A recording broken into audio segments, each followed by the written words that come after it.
करने से पूर्व वक्ताओं के लिए आवश्यक निर्देश। आपको 5 मिनट का समय यहाँ पर दिया गया है। 4 मिनट में आपको अपना विषय प्रस्तुत करना है, 1 मिनट में आपको अपना विषय समेटना है।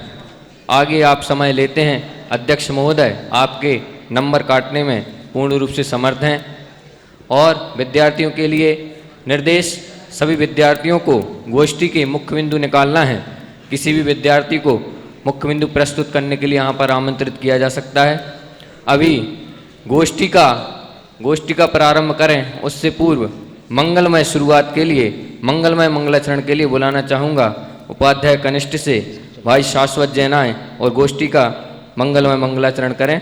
और इसके पश्चात प्रथम वक्ता के रूप में तैयार रहें कनिष्ठ उपाध्याय से संस्कार जैन, जिनका विषय है द्रव्य का सामान्य स्वरूप। अभी आए भाई शाश्वत।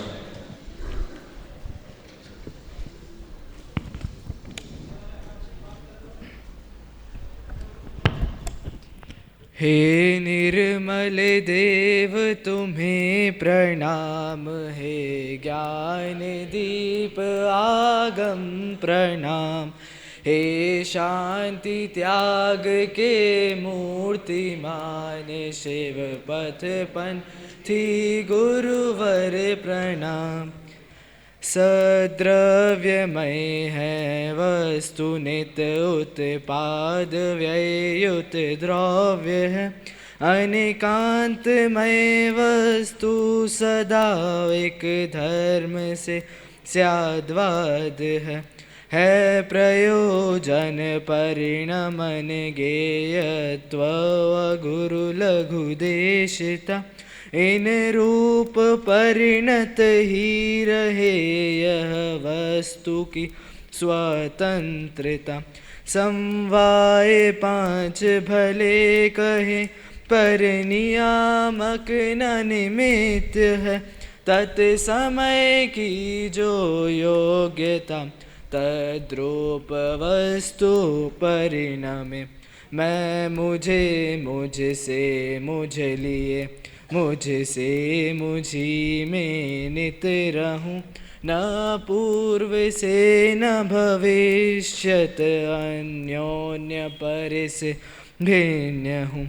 मेरा सदा परिणमन मुझ में अन्य से किंचित नहीं, निज द्रव्य क्षेत्रु काल में बदलाव कर सकता नहीं। जगत का परिणमन स्व से ईश वो तो ज्ञात ही, इस बात से निश्चिंत हो लौकिक अलौकिक शांति है। जय जिनेन्द्र। बहुत बहुत धन्यवाद भाई शाश्वत के लिए, जिन्होंने गोष्ठी का मंगलमय मंगलाचरण किया। अब आपके सामने प्रथम वक्ता के रूप में प्रस्तुत हो रहे हैं कनिष्ठ उपाध्याय से भाई संस्कार, जिनका विषय है द्रव्य का सामान्य स्वरूप। एवं अग्रिम वक्ता के रूप में तैयार हैं पीयूष जैन, जिनका विषय है द्रव्य के भेद एवं स्वरूप। अभी आए भाई संस्कार।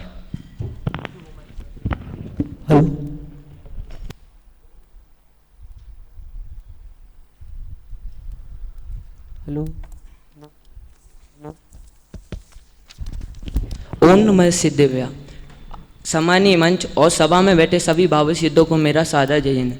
आज की इस प्रवर्तमान गोष्ठी का विषय है वस्तु स्वतंत्र, और उसमें मेरा प्रतिपाद बिंदु है द्रव्य का स्वरूप। तो आइए हम इसको 2 पॉइंटों के माध्यम से समझेंगे कि द्रव्य कैसे कैसे हैं एवं द्रव्य का लक्षण क्या है और द्रव्य नित्यता क्या है। तो आता है कि गुणों के समूह को द्रव्य कहते हैं। फिर ये गुण क्या है, तो जो द्रव्यों के संपूर्ण भागों और संपूर्ण अवस्थाओं में पाए जाते हैं उन्हें गुण कहते हैं। आचार्य उमा स्वामी द्वारा लिखित ग्रंथ तत्वार्थ सूत्र के 5वें अध्याय के 29वां सूत्र में कहते हैं सद द्रव्य लक्षण। जो सद है वही द्रव्य है और द्रव्य का लक्षण ही सद है। तो अब एक प्रश्न उठता है कि सत क्या है, तो उसी के आगे के सूत्र में कहते हैं उत्पाद व्यय द्रव्य युक्त सत। जो उत्पाद व्यय द्रव्य से युक्त ही सत है। तो अब एक प्रश्न ये है कि उत्पाद व्यय और ये द्रव्य है क्या। तो लघु जैन सिद्धांत प्रवेशिका में आता है कि उत्पाद बस द्रव्य के नवीन पर्याय की उत्पत्ति को ही उत्पाद कहते हैं। फिर वह जो द्रव्य पूर्व पर्याय के त्याग को ही वह कहते हैं और ध्रुव प्रत्याभिज्ञान के कारणभूत द्रव्य की अवस्था की नित्यता को ही ध्रुव कहते हैं। अब इसको हम एक उदाहरण के माध्यम से भी समझ सकते हैं कि एक सोने की अंगूठी थी, वो उसको हमने सुनार के पास जाके वो पिघलवा के उसका हार बनवा दिया, तो इसमें अंगूठी का तो व्यय हो गया और हार का उत्पाद हो गया, और इसमें इन दोनों में जो समान था वह था सोना, तो वह ध्रुव है। हम इसको ऐसे भी कह सकते हैं कि प्रति समय बदलकर भी कभी नहीं बदलना और कभी नहीं बदलकर प्रति समय बदलते रहना ही द्रव्य का मूल स्वभाव है। इसे हम नयों की भाषा में कहें तो प्रत्येक वस्तु द्रव्यार्थिक न्याय से तो नहीं बदलती, लेकिन पर्यार्थिक न्याय से बदलती ही रहती है। अब द्रव्य की नित्यता क्या है, तो इसके लिए एक सूत्र आता है, तद्भाव व्यम नित्यम। द्रव्य का होना और उसका व्यय नहीं होना ही नित्यता है। इसको एक ऐसे भी कह सकते हैं कि जिस प्रकार जीव निरंतर अपने क्रमनियमित परिणामों से उत्पन्न होते हुए भी अजीब नहीं हो सकता, और जीव अपने क्रमनियमित परिणामों से उत्पन्न होते हुए भी जीव नहीं हो सकता, उसी प्रकार प्रत्येक द्रव्य अपने क्रमनियमित परिणामों से उत्पन्न होते हुए भी कभी अन्य द्रव्य रूप नहीं हो सकता और कभी नष्ट नहीं हो सकता। इसे हम एक उदाहरण के माध्यम से समझें तो एक हम 25 वर्षीय युवा को देखते हैं तो कहते हैं, अरे सुरेश तू तो इतना बड़ा हो गया, मैंने जब तेरे को 5 वर्ष का देखा था तब तो वो बहुत छोटा था।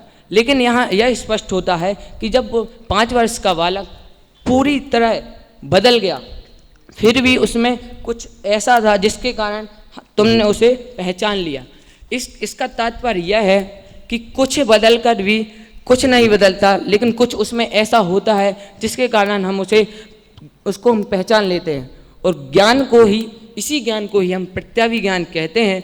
बस यही मान लीजिए कि आपको इस ज्ञान के प्रत्याभिज्ञान के कारण को ही नित्यता कहते हैं। हम द्रव्य का स्वरूप समझें और मोक्ष पद की प्राप्ति करें, इसी भावना के साथ मैं अपनी वाणी को बढ़ाऊँ।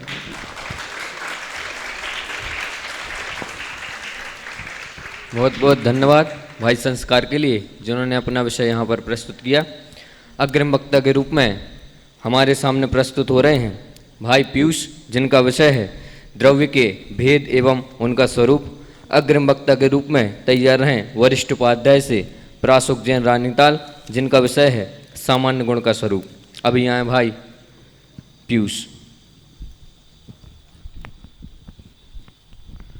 ओम नमः सिद्धेभ्य। आदरणीय अध्यक्ष, समस्त शिक्षकगण एवं साधर्मी जन, जैसा कि ये तो सर्वविदित है कि आज की मेरी गोष्ठी का विषय है द्रव्य के भेद एवं उसका स्वरूप। तो द्रव्य तो बता चुके हैं संस्कार जी, मैं गुण से स्टार्ट करता हूँ। जो द्रव्य के संपूर्ण भाग तथा संपूर्ण अवस्था में रहते हैं वे गुण होते हैं। ऐसा नहीं होता कि द्रव्य के कुछ भाग में गुण हैं कुछ में नहीं है। इसे हम एक उदाहरण से समझते हैं। जैसे शक्कर होती है, शक्कर में मिठास कहाँ होता है, उसके संपूर्ण भाग में होता है, तथा जो मिठास होती है उसको आप अनंत काल बाद भी देखेंगे तो शक्कर में मिठास ही मिलेगी, खटासपना नहीं आएगा। उसी प्रकार द्रव्य में गुण हर एक भाग तथा हर एक अवस्था में होती है। अब वे जो गुण हैं वे दो प्रकार के होते हैं, सामान्य एवं विशेष। सामान्य गुण वे होते हैं जो सामान्य रूप से हर द्रव्य में मिलते हैं। विशेष गुण वो होते हैं जो सामान्य रूप से हर द्रव्य में ना मिलकर अपने अपने द्रव्य में होते हैं। अब हम देखते हैं द्रव्य के भेद कितने हैं। द्रव्य संख्या अपेक्षा देखा जाए तो अनंत है, परंतु जातीय अपेक्षा देखा जाए तो 6 प्रकार के होते हैं, जीव, पुद्गल, धर्म, अधर्म, आकाश, काल।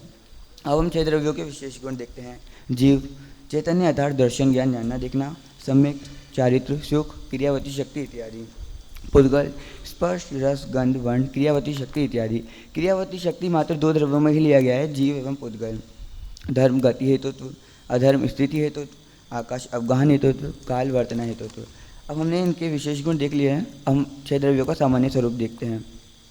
जीव द्रव्य जिसमें चेतना अर्थात ज्ञान दर्शन रूप शक्ति हो, सुख दुख का वेदन करता हो, वह जीव होता है। तथा व्रत द्रव्य संग्रह में लिया गया है कि जीवो उपगमो अमुत्तिकता सदे परिमाणु भोता संसारत्तो सिद्धोसो विश्वसो डगई। इसका अर्थ है जो जीता है, जो उपयोगमय है, जो अमूर्तिक है, जो करता है, जो स्वधे परमाण है, भोगता है, संसारी है, सिद्ध है तथा जिसका स्वभाव ऊर्ध्वगमन स्वभावी है, वह जीव है। पुद्गल जिसमें स्पर्श रस गंध वर्ण आदि विशेष गुण हो, वह पुद्गल होते हैं। तथा इसकी कई जगह ये भी परिभाषा मिलती है, पूरन गलन जिसका स्वभाव हो। पूरन गलन अर्थात उत्पन्न व नाश जिसका स्वभाव है, वह पुद्गल है। इसके दो भेद आते हैं, परमाणु एवं स्कंद। परमाणु वे सूक्ष्म सूक्ष्म पुद्गल जिसका दूसरा भाग नहीं हो सकता, वह परमाणु होता है तथा दो या दो से अधिक परमाणु के बंध को स्कंद कहते हैं। धर्म द्रव्य स्वयं गमन करते हुए जीव और पुद्गल को गमन करने में जो निमित्त हो, वह धर्म द्रव्य है। ऐसा नहीं होता कि धर्म द्रव्य गमन कराता हो, गमन अपनी योग्यता से होता है, लेकिन उसमें निमित्त धर्म द्रव्य होता है। इसे एक उदाहरण से देखते हैं। जिस प्रकार मछली गमन स्वयं करती है परंतु निमित्त उसमें पानी होता है। अधर्म द्रव्य स्वयं गतिपूर्वक स्थिति रूप परिणमन करने वाले जीव और पुद्गल को ठहरने में जो निमित्त हो, वह अधर्म द्रव्य। जिस प्रकार जीव द्रव्य को गमन करने में धर्म द्रव्य मात्र निमित्त होता है, उसी प्रकार ठहरने में अधर्म द्रव्य मात्र निमित्त होता है। इसको उदाहरण से देखते हैं। पथिक को ठहरने में वृक्ष की छाया। आकाश द्रव्य जो जीवादि 5 द्रव्यों को रहने के लिए स्थान देता है, वह आकाश द्रव्य। आकाश द्रव्य होता तो एक है, अखंड है, सर्वव्यापी है, परंतु 6 द्रव्यों की उपस्थिति अनुपस्थिति के आधार पर इसको 2 भागों में डिवाइड किया गया है, लोकाकाश व अलोकाकाश। लोकाकाश जिसमें जीवादि 5 द्रव्य पाए जाते हैं, वे लोकाकाश तथा लोकाकाश से बाहर का जितना आकाश है वह सब अनंत आकाश है। काल अपनी अपनी अवस्था रूप से परिणमते हुए जीवादि द्रव्यों को परिणाम में जो निमित्त हो, वह काल द्रव्य है। काल द्रव्य के भी 2 भेद किए गए हैं, निश्चय अव्यवहार। अब हम देखते हैं कौन से द्रव्यों की कितनी संख्या है तथा वे कहाँ कहाँ रहते हैं। जीव द्रव्य अनंत है, ये संपूर्ण लोकाकाश में व्याप्त है। पुद्गल जीव से अनंत गुने ज़्यादा है, ये संपूर्ण लोकाकाश में व्याप्त है। धर्म अधर्म एक एक है, ये भी संपूर्ण लोकाकाश में व्याप्त है। तथा आकाश द्रव्य एक है, ये पूरे विश्व अर्थात लोक व अलोक दोनों में व्याप्त है। काल द्रव्य लोक प्रमाण संख्यात है। हमने इस प्रकार 6 द्रव्यों का स्वरूप समझा। अब हम समझते हैं विश्व का स्वरूप। 6 द्रव्यों के समूह को विश्व कहते हैं। इसमें सबसे बड़ी भूल ये होती है कि लोग इसमें कर्ता मानते हैं कि इस विश्व को विष्णु ने बनाया आदि आदि। तो छठाले में एक लाइन आई है कि नहू न करे न धरे को शर द्रव्यमयी न हरे को। इसका मतलब है कि ये जो विश्व है इसको किसी ने बनाया नहीं है, इसका कर्ता नहीं है, ना कोई इसको नाश कर सकता है, ना इसको कोई टिका के रखता है। ये 6 द्रव्यमयी है, 6 द्रव्य स्वरूप है, ऐसा ही विश्व है, इसका कभी नाश नहीं हो सकता। अंत में बस इतना ही कि जीव और पुद्गल इन 2 द्रव्यों को समझकर भेद विज्ञान करें। भेद विज्ञान करके जीव द्रव्य में भी मैं जीव तत्व हूँ, जीव तत्व में भी मैं भगवान आत्मा हूँ, ऐसा जानकर श्रद्धान कर अनुभव कर मुक्ति को प्राप्त करें। इसी मंगल भावना से अपनी वाणी को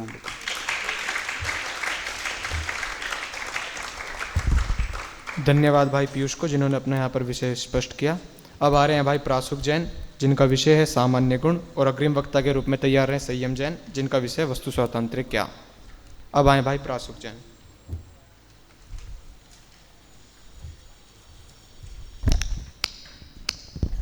ओम नमः सिद्धिभ्या। आदरणीय अध्यक्ष महोदय एवं सभा में उपस्थित सभी साधनों को शुद्धार्थ वंदन। प्रवर्तमान गोष्ठी का विषय है वस्तु स्वातंत्र। उसमें मेरा प्रतिपाद केंद्र बिंदु है सामान्य गुण। कोई भी वस्तु होती है वह गुणों का समूह होती है। प्रत्येक वस्तु में अनंत गुण होते हैं। वे गुण 2 प्रकार के होते हैं, सामान्य गुण और विशेष गुण। तो आज हम सामान्य गुण को समझेंगे। जो सब द्रव्यों में रहते हैं उन्हें सामान्य गुण कहते हैं। सामान्य गुण से द्रव्यत्व की सिद्धि होती है और यह गुण सभी द्रव्यों में पाए जाते हैं। अब प्रश्न उठता है कि सामान्य गुण कितने होते हैं। सामान्य गुण अनंत होते हैं। यदि सामान्य गुण अनंत होते हैं तो अस्तित्व वस्तु द्रव्यत प्रमेयत और अगुलगुत प्रदेशत का क्रम आगे क्यों रखा गया है। आगे क्यों रखा गया है। अस्तित्व सामान्य गुण अनंत होने पर सभी को समझना और सामान्य गुण अनंत होने पर सभी को समझना ऐसा संभव नहीं है। इस प्रकार एक विशिष्ट प्रयोजन को मुख्य करके 6 सामान्य गुणों को ही आगे रखा गया है। वह प्रयोजन इस प्रकार है। अस्तित्व गुण जिस शक्ति के कारण द्रव्य का कभी नाश नहीं होता और किसी से उत्पन्न नहीं होता, वह अस्तित्व गुण है। प्रत्येक द्रव्य में अपना अपना पाए जाने वाला एक सामान्य गुण है। इस गुण के कारण प्रत्येक वस्तु शाश्वत स्वयं सिद्ध सत्तावान है। इसे बनाने बिगाड़ने वाला कोई नहीं है। वह अनादि अनंत है। जिसके कारण होने पना है वह अस्तित्व गुण है। वस्तुत्व गुण जिस शक्ति के कारण द्रव्य में अर्थ क्रिया प्रयोजनभूत कार्य होता है वह वस्तुत्व गुण है। इस शक्ति के कारण पदार्थ प्रत्येक स्वयं के लिए सार्थक कार्य करता है, वह निरर्थक कार्य नहीं करता। प्रत्येक पदार्थ अपना अपना प्रयोजन सतत सिद्ध करता है। यदि हम कुछ कार्य करते हैं तो कुछ ना कुछ प्रयोजन के लिए कार्य करते हैं, निरर्थक कार्य नहीं करते। द्रव्यत्व गुण, जिस शक्ति के कारण द्रव्य की अवस्थाएं निरंतर बदलती रहती हैं उसे द्रव्यत्व गुण कहते हैं। प्रत्येक पर्याय में नई नई पर्याय होने के कारण कोई भी पर्याय एक समय से अधिक पर्याय रूप नहीं हो पाती। वस्तु में नित्य नया नया कार्य होते रहना इस गुण का कार्य है और इस गुण के कारण कोई भी वस्तु पुरानी नहीं होती। प्रमेयत्व गुण, जिस शक्ति के कारण द्रव्य में किसी न किसी ज्ञान का विषय अवश्य होता है वह प्रमेयत्व गुण है। प्रत्येक पदार्थ स्वद्रव्य, स्वक्षेत्र, स्वकाल और स्वभाव स्वचतुष्रात्मक हैं। अनंत गुण पर्यात्मक हैं। उत्पाद, व्यय, द्रव्य, भूत, भविष्य, वर्तमान, तीन लोक स्थित इस प्रकार के संपूर्ण पदार्थों को किसी न किसी के ज्ञान का विषय अवश्य बनते हैं। यदि हम इसे समझने का प्रयत्न करेंगे तो हमें भी अवश्य किसी ज्ञान का विषय बनेंगे। जैसे जगत में ऐसी कोई भी वस्तु नहीं है जिसे केवल ज्ञान ने उसे ना जाना हो। प्रमेयत्व शक्ति के कारण केवल ज्ञान ने सभी पदार्थों को अवश्य जाना है। इस प्रकार पदार्थ ज्ञान से छिप ना सकें, ऐसी प्रमेयत्व शक्ति है। अगुलगत्व गुण, जिस शक्ति के कारण द्रव्य में द्रव्यपना कायम रहता है। एक द्रव्य दूसरे द्रव्य रूप नहीं होता, एक गुण दूसरे गुण रूप नहीं होता, उसे अगुलगत्व गुण कहते हैं। जिसके कारण द्रव्य दूसरे के साथ मिलकर बड़ा नहीं होता और गुण बिखर जाने पर अलग अलग नहीं होता और छोटे नहीं होते, वह यथा एक रूप ही बना रहता है, वह अगुलगत्व गुण है। प्रतिशतत्व गुण, जिस शक्ति के कारण द्रव्य में कोई ना कोई आकार अवश्य रहता है वह प्रतिशतत्व गुण है। प्रत्येक द्रव्य में अपना अपना स्वक्षेत्र है एवं विशिष्ट आकार जिसके कारण रहता है वह प्रतिशतत्व गुण है। प्रत्येक पदार्थ में कोई ना कोई आकार अवश्य रहता है, ऐसा गुण विद्यमान है, उसमें प्रवेश किए बिना वह पदार्थ को नष्ट नहीं कर सकता, वह प्रतिशतत्व गुण है। अतः हम सब इन सभी को समझकर सुखी इसी मंगल भावना से अपनी वाणी को विराम दीजिए। धन्यवाद भाई पराशुक के लिए जिन्होंने अपना विषय प्रस्तुत किया, सामान्य गुण का स्वरूप बताया। अब आपके सामने आ रहे हैं वरिष्ठ उपाध्याय से ही संयम जैन, जिनका विषय है वस्तु स्वातंत्र क्या, एवं अग्रिम वक्ता के रूप में तैयार रहें शास्त्री प्रथम वर्ष से भाई समर्थ, जिनका विषय है 5 समवाय से वस्तु स्वातंत्र। अभी आए भाई संयम।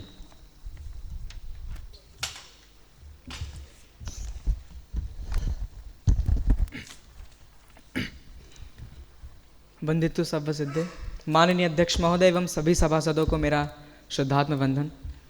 आज की इस गोष्ठी का विषय वस्तु स्वातंत्र्य है और इसमें मेरा मूल विषय है वस्तु स्वातंत्र्य क्या। तो आइए समझें। वस्तु स्वातंत्र्य, जब हम इस विषय को सुनते हैं तो इसमें 2 चीज़ें दिखाई पड़ती हैं, एक तो वस्तु और एक स्वातंत्र्य। तो वस्तु स्वातंत्र्य, वस्तु अर्थात संस्कृत में वस्तु का अर्थ एक अर्थ होता है सत पदार्थ और स्वातंत्र्य अर्थात स्वाधीनता। तो संस्कृत के हम विद्यार्थी तो उसमें एक बार समास लगा के देखें तो वस्तु स्वातंत्र्य अर्थात वस्तु की स्वतंत्रता, तो उसमें षष्ठी तत्पुरुष समास आया। लेकिन वस्तु की स्वतंत्रता नहीं, वस्तु ही स्वतंत्र है, तो अर्थात इसमें रूपक कर्मधारय समास है, वस्तु ही स्वतंत्र है। इस प्रकार इसका अर्थ निकलेगा कि वस्तु और स्वतंत्रता कोई भिन्न चीज़ नहीं है। वस्तु की स्वतंत्रता ये भिन्न बताता है, लेकिन वस्तु ही स्वतंत्र है, ऐसा समझना चाहिए। वस्तु द्रव्य गुण पर्यायमय है, तो यहाँ पे मात्र वस्तु ही स्वतंत्र है ऐसा नहीं कहा गया। वस्तु के जितने भी और अंदर उसकी गहराई में जाएंगे द्रव्य गुण पर्याय आदि, ये सब भी स्वतंत्र है। तो द्रव्य की स्वतंत्रता, गुणों की स्वतंत्रता एवं पर्याय की स्वतंत्रता क्या है, इस पर थोड़ा देखें। तो द्रव्य की स्वतंत्रता, नए चक्र में जब नयों की चर्चा आई आगे अंत में जाके 47 नयों में, तो उसमें कहा गया कि आत्मद्रव्य अनिश्वर नय से स्वतंत्रता को भोगने वाला है। और वहाँ पे उदाहरण ऐसा दिया कि जैसे स्वच्छंद विचरण करने वाले हिरण को सिंह फाड़ के ऐसे खा जाता है, तो स्वतः ही खाता है, मतलब इतनी स्वतंत्रता, ऐसी आत्मद्रव्य अपनी स्वतंत्रता को भोगता है।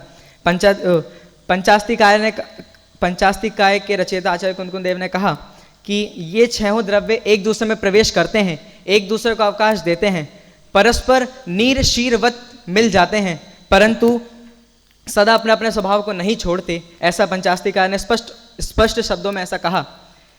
एक पंक्ति आती है कि द्रव्यम सदा अशून्यम इति, कि द्रव्य अपने स्वभाव से सदा अशून्य है, ऐसे द्रव्य की स्वतंत्रता। द्रव्य के बाद गुण, तो गुणों की स्वतंत्रता क्या है, इसका खुलासा पंचाध्यायकार ने किया कि प्रकृति में कहीं भी कोई भी गुण एक दूसरे का अंतर्भाव नहीं करते, उनमें एक दूसरे के आधार नहीं है, आधेय नहीं है, कारण कार्य भी नहीं है, एक दूसरे में प्रवेश नहीं करते।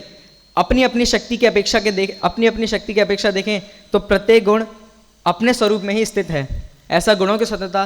पर्याय की स्वतंत्रता की जब बात आई तो उन्होंने कहा कि जैसे वस्तु स्वतः सिद्ध है वैसे ही वस्तु का परिणामन भी स्वतः ही होता है, उसमें भी कोई निमित्त उसमें भी कोई कर्ता नहीं है।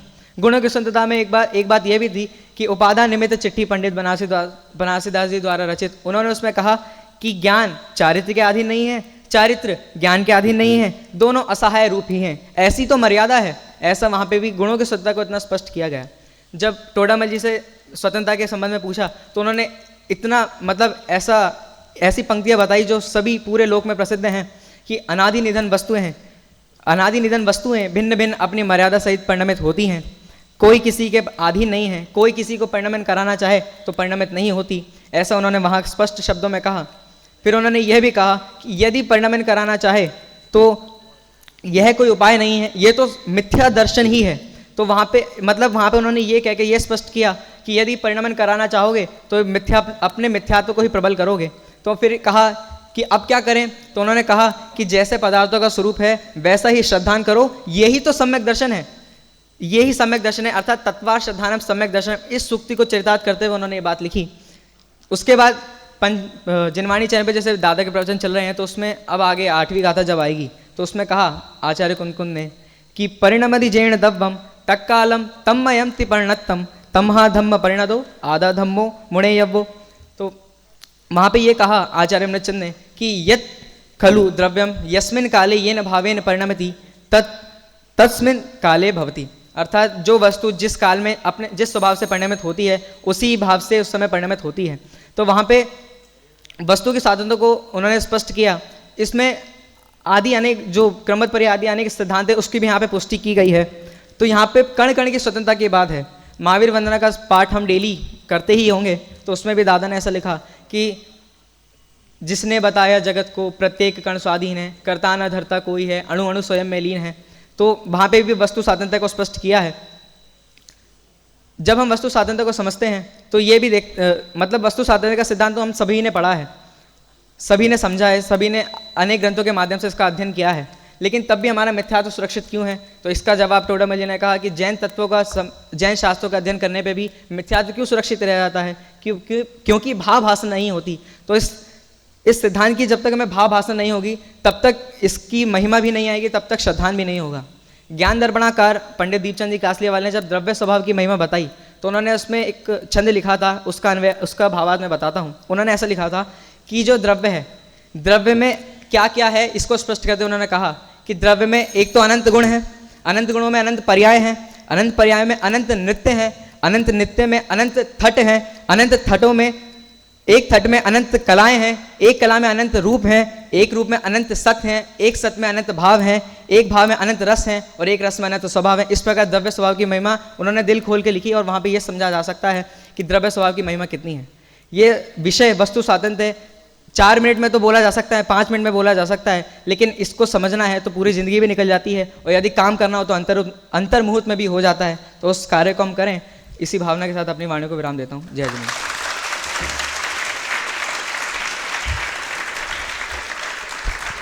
धन्यवाद भाई संयम को, जिन्होंने अत्यंत सुष्ठुता से अपना विषय यहाँ पर प्रस्तुत किया।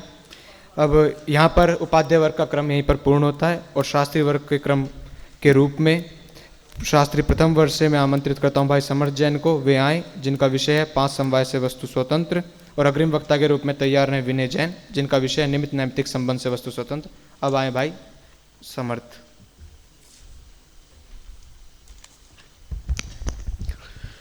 ओम नमः सिद्धेभ्य। आदरणीय अध्यक्ष महोदय एवं सभा में उपस्थित समस्त सादर भाइयों को सादर प्रणाम।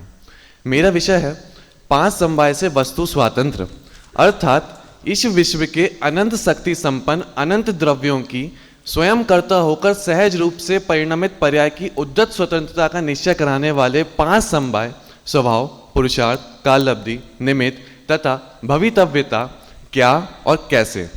सर्वप्रथम स्वभाव।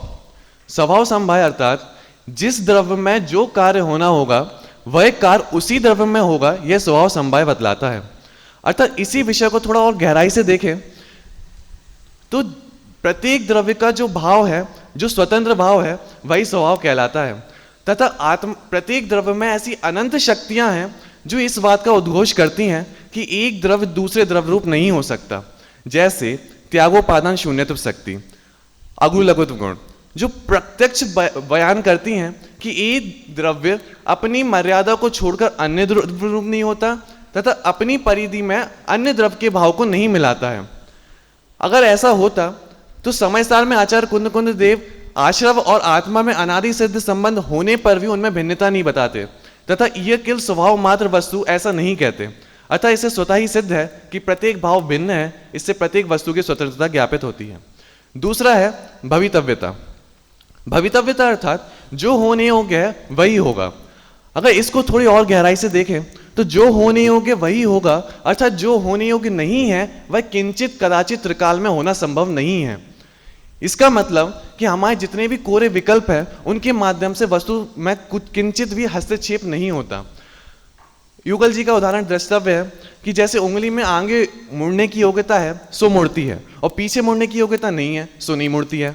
आशाधर जी तो यहाँ तक कहते हैं कि यदि कभी तुमने सदगुरु के माध्यम से जिन शासन के रहस्य का मर्म समझा हो, निर्णय किया हो, ज्ञात किया हो, तो ध्यान देना, ज्ञात किया हो तो मैं करता हूं, मैं जानता हूं, ऐसे अहंकार को दूर करके भगवती भवितव्यता का आश्रय करो। उनका स्पष्ट मत है कि प्रत्येक कार्य योग्यता के माध्यम से ही होता है, जो प्रत्यक्ष रूप से वस्तु की स्वतंत्रता को स्पष्ट करने वाली है। तीसरा है काल लब्धि। काल लब्धि अर्थात जिस काल में जो कार्य होना होगा वह कार्य उसी काल में होगा, यह काल लब्धि बतलाती है। अर्थात जगत का कोई भी कार्य अकाल सिद्ध नहीं है। अर्थात हमारी मिथ्या मान्यता के द्वारा हम अकाल में कितने भी प्रयत्न करें, कितने भी निमित्तों को मिलाएं, उनसे किंचित मात्र भी कार्य नहीं होगा और जब काल लब्धि आनी होगी तो स्वतंत्र रूप से स्वतः ही वह कार्य हो जाएगा। अगर ऐसा नहीं होता तो कृष्ण नैमिनाथ भगवान के समक्ष शरण में अपनी मृत्यु का कारण जानते हुए भी तथा द्वारिका जलने का कारण जानते हुए भी उससे विरक्त क्यों नहीं हुए तथा उसके लिए प्रयत्न क्यों नहीं किया? कारण मात्र एक, काल लब्धि, जो स्पष्ट रूप से वस्तु की स्वतंत्रता का उद्घोष करने वाली है। चौथा, निमित्त। अज्ञान दशा में जब भी अगर निमित्त की चर्चा करो तो ऐसा लगता है जैसे कर्तृत्व से ही अकर्तृत्व की सिद्धि करनी हो, परंतु गहराई से देखें तो निमित्त स्वयं अपने मुख से अकर्तृत्व की सिद्धि करता है। कैसे? क्योंकि निमित्त स्वयं कहता है कि मैं मात्र आरोपित कारण हूं, मुझ पे मात्र कार्य का आरोप आता है, और यदि निश्चय की अपेक्षा देखें नियामक कारण की ओर से तो मैं तो कार्य का कारण भी नहीं हूं, अर्थात असत्य और निर्माल्य हूं। तथा यदि परिणामी द्रव्य स्वयं अपनी योग्यता से परिणमन करे तो मुझ पे निमित्त का आरोप आता है। अगर परिणामी द्रव्य परिणमन नहीं करे तो मुझ पे तो निमित्त का आरोप भी नहीं आता। उक्त संपूर्ण कथन स्वतः ही स्पष्ट करता है कि प्रत्येक जगत के प्रत्येक कार्य की संपूर्ण संचालक शक्ति उपादान के हाथों में है, अर्थात उपादान की तत्समय की योग्यता ही वास्तव में नियामक कारण है, जिससे स्पष्ट रूप से वस्तु की स्वतंत्रता का उद्घोष होता ही है। पांचवा और अंतिम विषय है पुरुषार्थ। सामान्य रूप से पुरुषे सेते इति पुरुषार्थ, ऐसा पुरुषार्थ सिद्धि उपाय में कहा गया है, परंतु यदि और गहराई से देखें तो प्रत्येक कार्य की जो परिणमन शक्ति है उसे पुरुषार्थ कहते हैं, तथा यह पुरुषार्थ वीर गुण की पर्याय है, तथा क्षयो द्रव्य में वीर नाम का गुण होता है। इससे सहज ही स्पष्ट होता है कि प्रत्येक द्रव्य अपने वीर गुण के कारण अपनी ही योग्यता से परिणमन करता है, उसे रंच मात्र भी किसी भी पर द्रव्य की रंच मात्र भी आवश्यकता नहीं है। परंतु फिर भी अज्ञानी के सामने जब भी ये पुरुषार्थ शब्द की बात करते हैं तो उसे ऐसा ही लगता है जैसे कर्तृत्व का ही उसके ऊपर उससे बोलवाला है। शायद इसी कारण समय सार के 320 नंबर की गाथा पर प्रवचन करते हुए गुरुदेव श्री ने कहा कि जिस जिस काल में जो जो भाव होता है उस पर्याय को ज्ञान जानता है। ध्यान देना, ज्ञान मात्र जानता है, यही पुरुषार्थ है, ऐसा गुरुदेव श्री ने कहा। तथा अकलंक देव ने तो अष्ट सहस्त्री में यहाँ तक कह दिया कि जो भवितव्यता है अर्थात प्रत्येक पर्याय की क्रमबद्धता है, उसी के अनुसार बुद्धि होती है, उसी के अनुसार व्यवसाय होता है, अर्थात उसी के अनुसार पुरुषार्थ होता है। उक्त संपूर्ण कथन का सिर्फ आश्रय यही है कि अनियमित सा दिखने वाला संपूर्ण विश्व पूर्णतः नियमित है। ऐसी अटल विश्व मर्यादा को जानने पर ज्ञानी जीव ज्ञानमान तथा परम शौक को प्राप्त करता ही है। धन्यवाद।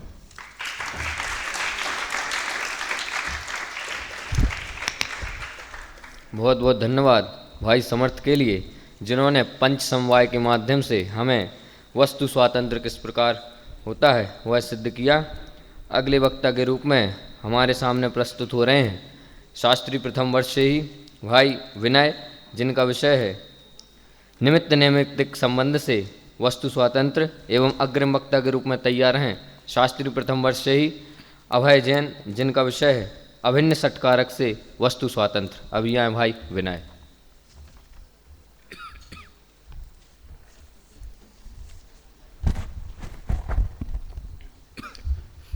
जय जिनेन्द्र। यहाँ पर मंच पर उपस्थित अध्यक्ष महोदय एवं सभी साधर्मियों को मेरा सादर जय जिनेन्द्र।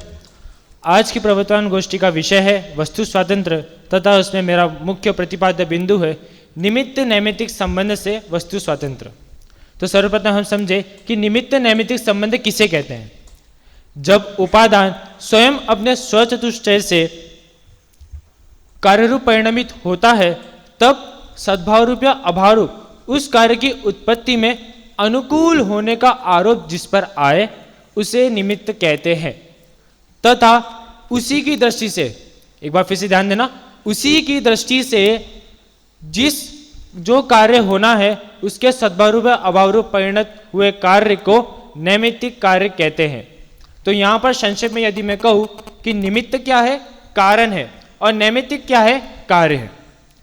चाय बनाने की प्रक्रिया में चाय बनना क्या है, नैमित्तिक कार्य, और चाय पत्ती, दूध, जल इत्यादि इसका प्रयोग किया जाए वह निमित्त कारण है। शास्त्रों में इसके और अनेक उदाहरण आते हैं, जैसे प्रवचन सार की 68 नंबर की गाथा में ऐसा आता है कि ये जो समस्त लोकालोक रूप ज्ञेय पदार्थ है ये तो निमित्त है, तथा मेरा जो स्वयं का कल्याण केवल ज्ञान है यह नैमित्तिक कार्य है। और समय सार की 83 नंबर की गाथा में ऐसा आता है कि ये जो कर्मों का क्षय होना है ये तो निमित्त है, तथा मुझे जो मोक्ष की प्राप्ति हुई है यह नैमित्तिक कार्य है। तो यहाँ पर हमने यहाँ पे निमित्त नैमित्तिक संबंध को सर्वप्रथम समझा, हमारा बेस अब खड़ा हो गया। अब हम आगे बढ़े तो निमित्त नैमित्तिक कार्य से वस्तु स्वतंत्रता की सिद्धि कैसे हो, इसको मैं चारों अनुयोग के माध्यम से आपको समझाऊंगा। सर्वप्रथम प्रथमान योग। प्रथमान योग में यदि उदाहरण ले तो महावीर भगवान के जीव मारीची की पर्याय, ठीक है। तो यहाँ पर मारीची के पास प्रबल निमित्त कारण थे, जैसे उनके दादा ऋषभदेव तीर्थंकर थे, पिताजी भरत चक्रवर्ती थे, पूरा उन्हें जैन धर्म में वो उत्पन्न हुए थे, परंतु फिर भी ऐसे प्रबल निमित्त होने के कारण भी उन्हें सम्यक दर्शन प्राप्त नहीं हुआ, जबकि तीर्थंकर के पास उनमें शायिक समत्व प्राप्त करने की योग्यता होती है, परंतु नहीं हुआ। क्यों नहीं हुआ? क्योंकि यहाँ पर उनकी उपादानगत योग्यता उत्पन्न नहीं हुई थी। ये द्रव्य अलग है, मारीची का जीव अलग है, तथा यहाँ पर तीर्थंकर का जीव अलग है। ये दो द्रव्य जब भिन्न भिन्न है तो यहाँ पर वस्तु स्वतंत्रता की सिद्धि अपने आप हो जाती है। दूसरा चन्नान योग। चन्नान योग में ऐसा उदाहरण ले कि जब मुनिराज स्वयं अपने ध्यान में बैठे हो, तब उनके आसपास वन जंगल में जो पशु है वह स्वयं अपने आप ही शांत परिणाम को धारण करके साम्य भाव से वहां पर बैठ जाते। यहाँ मुनिराज तो ने ऐसा नहीं कहा कि आओ भैया बैठो, शांति से बैठो, उपदेश जरा भी नहीं दिया, परंतु स्वयं में ऐसा निमित्त नैमित्तिक संबंध है कि ऐसे शांत भाव को देखकर अंतर में उनके शांत परिणाम जागृत होते। यहाँ भी जो दो द्रव्य है ये दोनों भिन्न भिन्न है। मुनिराज अपना कार्य में लगे हैं और यहाँ पर जो पशु वह स्वयं से बैठे हैं, यहाँ पर वस्तु स्वतंत्रता की सिद्धि होती है। आगे चले कन्याण योग में। कन्याण योग में देखें तो कर्म किसे कहते हैं, हमने सबसे पहले कनिष्ठ में आते कर्म किसे कहते हैं इस उदाहरण को समझा, इस डेफिनेशन को याद किया। डेफिनेशन क्या है? जीव के मोह राग द्वेष भावों के निमित्त से कर्मण वर्गनाओं का कर्म परिणमित होना उसे कर्म कहते हैं। निमित्त शब्द सबसे प्रमुख निमित्त शब्द, ये निमित्त शब्द इन दो द्रव्यों को भिन्न भिन्न करता है। जीव के मोह राग द्वेष भाव कर्म, और ज्ञानावरण कर्मण वर्गना है पुद्गल द्रव्य, ये जीव द्रव्य के अंदर होते, ये पुद्गल द्रव्य के अंदर होते। जब दो द्रव्य भिन्न भिन्न है तो वस्तु स्वयं ही स्वतंत्र है। और अंत में जाए तो यहाँ पर द्रव्यानुयोग, प्रत्येक द्रव्य स्वतंत्र है, द्रव्यानुयोग की बात है। और जो द्रव्य है वह स्वयं के परिणाम का करता है। यदि जीव द्रव्य है तो अपने परिणाम का करता है, पुद्गल द्रव्य है वह अपने परिणाम का करता है। यदि जीव द्रव्य पुद्गल द्रव्य का भी परिणाम का करता हुआ तो यहाँ पर उस जीव को समय समय द्विक्रियावादी मिथ्या दृष्टि कहते हैं। तो यहाँ पर जब उसने इसलिए यहाँ पर ऐसा समझना कि जीव स्वयं के परिणाम का करता है, पुद्गल द्रव्य के परिणाम का करता नहीं है, पुद्गल अपने परिणाम का करता है, जीव के परिणाम का करता नहीं है। यहाँ पर जब दो द्रव्य भिन्न भिन्न है तो वस्तु स्वतंत्र अपने आप होती है। अब आगे चले तो यहाँ पर हम कार्य कारण व्यवस्था से ही समझ सकते हैं। जैसे कि एक कार्य होने में यदि कार्य हो तो अनुकूल होने में तो अनंत कारण लगेंगे, परंतु यदि वह कारण हो तो कार्य होना यह नियम नहीं है। जैसे कोई मोबाइल यूज करे तो उसका मतलब उसको कारण अगर लगाए कि अरे इसमें तो बैटरी फुल है इसलिए मैं मोबाइल को यूज कर रहा हूँ, ठीक है वहां बैठे, परंतु ऐसा कहे कि अरे मोबाइल की बैटरी फुल है इसलिए मैं मोबाइल को यूज करूंगा, ये वहां पे निमित्त कारण नहीं बनेगा। अन्य कारण भी बन सकते, अनंत कारण भी बन सकते, लेकिन यहाँ पर जो कारण है वह भिन्न है, जो कार्य है वह भिन्न है। मोबाइल चलाने वाली जो वस्तु है वह भिन्न है तथा इनमें जो अलग अलग कारण लगे वे भी भिन्न है। दोनों अपने अनुकूल प्रतिकूल को देखकर उसमें सिद्ध होते हैं, इसलिए यहाँ पर दोनों द्रव्यों की स्वतंत्रता सिद्ध होती है। हमारे अध्यात्म विषय में कर्म और जीव द्रव्य इन दोनों में स्वतंत्रता सिद्ध करने की बात आती है। तो पंचाध्याय में ऐसा वाक्य ऐसा श्लोक आता है कि अस्ति सिद्धम ततोन्यो न जीव पुद्गल कर्मणो निमित्त नैमित्तिको भावो यथा कुंभकुलालयो। जिस प्रकार कुंभकार और घड़ा दोनों भिन्न भिन्न है, दोनों में निमित्त नैमित्तिक भाव है, ऐसे ही कर्म और जीव द्रव्य में निमित्त नैमित्तिक भाव है। और फिर मोक्ष और प्रकाश, फिर हमें ये प्रश्न उठता है कि अरे निमित्त नैमित्तिक भाव कैसे है, ये तो एक साथ होते हैं। तब मोक्ष और प्रकाश में पंडित टोलोमा जी इस बात का उत्तर देते हैं कि जब कर्मों का उदय होता है तब यह जीव स्वयं अपने स्वभाव रूप परिणामन नहीं करता है, तब यह विभाव रूप परिणामन करता है। तब जो अन्य द्रव्य है वह संयोग आदि रूप परिणामित होकर उसके निमित्त होते हैं। इस प्रकार यहाँ पर निमित्त नैमित्तिक भाव को समझना। इस प्रकार हमने यहाँ पर देखा कि निमित्त नैमित्तिक भाव किस प्रकार घने रूप से मतलब उसी समय होते हैं लेकिन हमें समझ में नहीं आते और हम उनमें कर्ता कर्म की भूल करते हुए दिखाई देते हैं। इस प्रकार हम निमित्त नैमित्तिक भाव के स्वरूप को सही प्रकार से समझे तथा वस्तु स्वतंत्र को अपनाएं। इसी मंगल भावना से मैं अपनी वाणी को विराम देता हूं।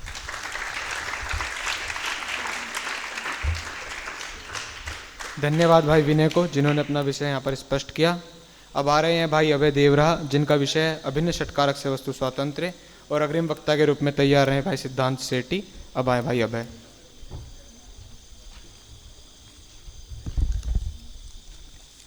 जो अन्य के सुख दुख का कारण स्वयं को मानते वे वस्तु के स्वतंत्र के सिद्धांत को नहीं जानते। आदरणीय अध्यक्ष महोदय एवं समस्त साधर्मी बंधुओं को मेरा शुद्धात्म वंदन। वर्तमान गोष्ठी में मेरा विषय है अभिन्न षटकारक से वस्तु स्वातंत्र। इसे जानने से पहले हमें कारक को समझना चाहिए कि कारक किसे कहते हैं। करोति क्रिया निर्वर्त तयति इति कारका, अर्थात जो क्रिया का जनक हो या क्रिया का प्रयोजक हो उसे कारक कहते हैं। इससे यह भी सिद्ध हो जाता है कि कारक 6 प्रकार के होते हैं: कर्ता, कर्म, करण, संप्रदान, अपादान, अधिकरण। कर्ता जो स्वतंत्र रूप से या स्वाधीनता से परिणमन करता है उसे कर्ता कहते हैं। जिस प्रकार पुद्गल स्वयं द्रव्य कर्म रूप परिणमित होता है इसलिए वह स्वयं करता है, उसी प्रकार जीव भी स्वयं जीव भाव रूप परिणमित होने से वह स्वयं करता है। इस प्रकार दोनों अलग अलग ही कर्ता सिद्ध होते हैं। कर्म कर्ता जिसे प्राप्त करता है उसे कर्म कहते हैं। जिस प्रकार पुद्गल स्वयं द्रव्य कर्म रूप परिणमित होने से अथवा स्वयं ही द्रव्य कर्म को प्राप्त करता है इसलिए वह स्वयं ही कर्म है, उसी प्रकार जीव भी जीव भाव को करता होने से अथवा स्वयं जीव भाव से अभिन्न होने से स्वयं ही करता है। करण अर्थात करण साधकतम या उत्कृष्ट साधन को करण कहते हैं। जिस प्रकार पुद्गल स्वयं परिणमन करने से स्वयं ही करण है, उसी प्रकार जीव भी स्वयं जीव भाव को करने से स्वयं ही कर्म होता है। इस प्रकार स्वयं दोनों अलग अलग ही होते हैं। संप्रदान, कर्म जिसे दिया जाता है या जिसके लिए किया जाता है उसे संप्रदान कहते हैं। पुद्गल स्वयं को दिव्य कर्म रूप परिणाम देने से स्वयं ही संप्रदान है। उसी प्रकार जीव भी स्वयं को जीव भाव रूप कर्म देने से स्वयं ही संप्रदान होता है। इस प्रकार दोनों द्रव्य अलग अलग ही होते हैं। अपादान, जिसमें से कर्म किया जाता है उस ध्रुव वस्तु को अपादान कहते हैं। जिस प्रकार पुद्गल स्वयं में से द्रव्य कर्म को कर्ता होने से और स्वयं पुद्गल रूप होने से स्वयं ही अपादान है, उसी प्रकार यह जीव भी जीव भाव का कर्ता होने से और स्वयं जीव रूप रहने से स्वयं ही अपादान होता है। इस प्रकार दोनों यह अलग अलग ही होते हैं। इसके बाद अधिकरण, अधिकरण के जिसमें या जिसके आधार से कर्म किया जाता है उसे अधिकरण कहते हैं। जिस प्रकार अपने में अपने आधार से पुद्गल द्रव्य कर्म को करता है इसलिए वह स्वयं ही अधिकरण है, उसी प्रकार जीव भी अपने में अपने आधार से जीव भाव को करता है इसलिए वह स्वयं ही अधिकरण है। इस प्रकार इन कारकों के माध्यम से यह सिद्ध होता है कि प्रत्येक द्रव्य का परिणाम स्वतंत्र रूप से ही होता है। इसी कारण आचार्य कुंद देव ने प्रवचन सार की 16 नंबर की गाथा में कहा है कि आत्मा स्वभाव को प्राप्त होने के कारण स्वयंभू है। इसे दूसरे शब्दों में ऐसा भी कहा जा सकता है कि यह भगवान आत्मा स्वयं ही अपनी निधियों को अब पर के सहयोग के बिना ही स्वयं प्राप्त कर सकता है, इसलिए यह स्वयंभू है। इसी गाथा की टीका में अमृतचंद जी कहते हैं कि यह आत्मा पर के सहयोग से कुछ नहीं करता है, अर्थात स्वयं से ही यह करता है, इसलिए यह स्वयं ही सत्कारक रूप परिणमन करता है। आत्मा की शक्तियों के माध्यम से भी सत्कारक पूर्वक वस्तु स्वातंत्र की सिद्धि होती है, जिसमें से कुछ शक्ति इस प्रकार है: क्रिया शक्ति, भाव शक्ति, कर्ता शक्ति, कर्म शक्ति, अपादान शक्ति, अपादान शक्ति, संप्रदान शक्ति, अधिकरण शक्ति और संबंध शक्ति इत्यादि अनेक शक्ति है जो इसकी सिद्धि करती है। यहाँ पर कोई कहे कि जो आत्मा है तो आत्मा की जो शुद्ध पर्याय है वह तो अभिन्न सत्कारक पूर्वक ही होती है, लेकिन पंचस्थी काल में ऐसा कहा गया है कि आत्मा की जो शुद्ध अशुद्ध पर्याय है वह स्वयं अभिन्न सत्कारक पूर्वक ही होती है। इसके दो कारण हो सकते हैं। एक तो यह है कि शुद्ध अशुद्ध पर्याय स्वयं जीव अभिन्न सत्कारक पूर्वक ही करता है, इसलिए वह स्वयं के कारण ही होती है।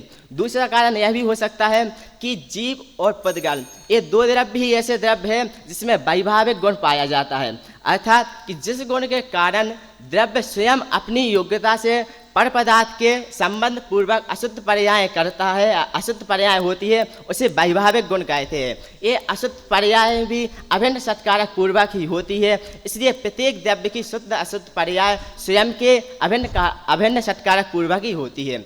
आत्मा की शक्तियों के माध्यम से सत्कारक की स्वतंत्रता होती है और सत्कारक की स्वतंत्रता के माध्यम से वस्तु की स्वतंत्रता होती है, अर्थात वस्तु स्वातंत्र का सिद्धांत सिद्ध होता है।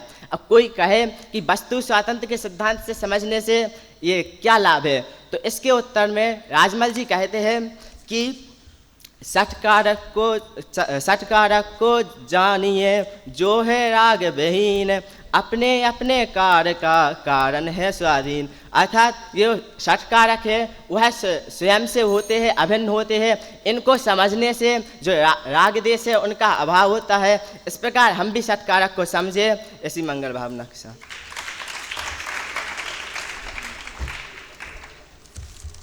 धन्यवाद भाई अभय के लिए जिन्होंने हमें अभिन्न सत्कारक के माध्यम से वस्तु स्वातंत्र को बताया। अब आ रहे हैं आपके सामने सिद्धांत शेट्टी, जिनका विषय है चार अभाव के माध्यम से वस्तु स्वातंत्र एवं अग्रिम वक्ता के रूप में तैयार हैं शास्त्रीय द्वितीय वर्ष से भाई शाश्वत अभियान सिद्धांत।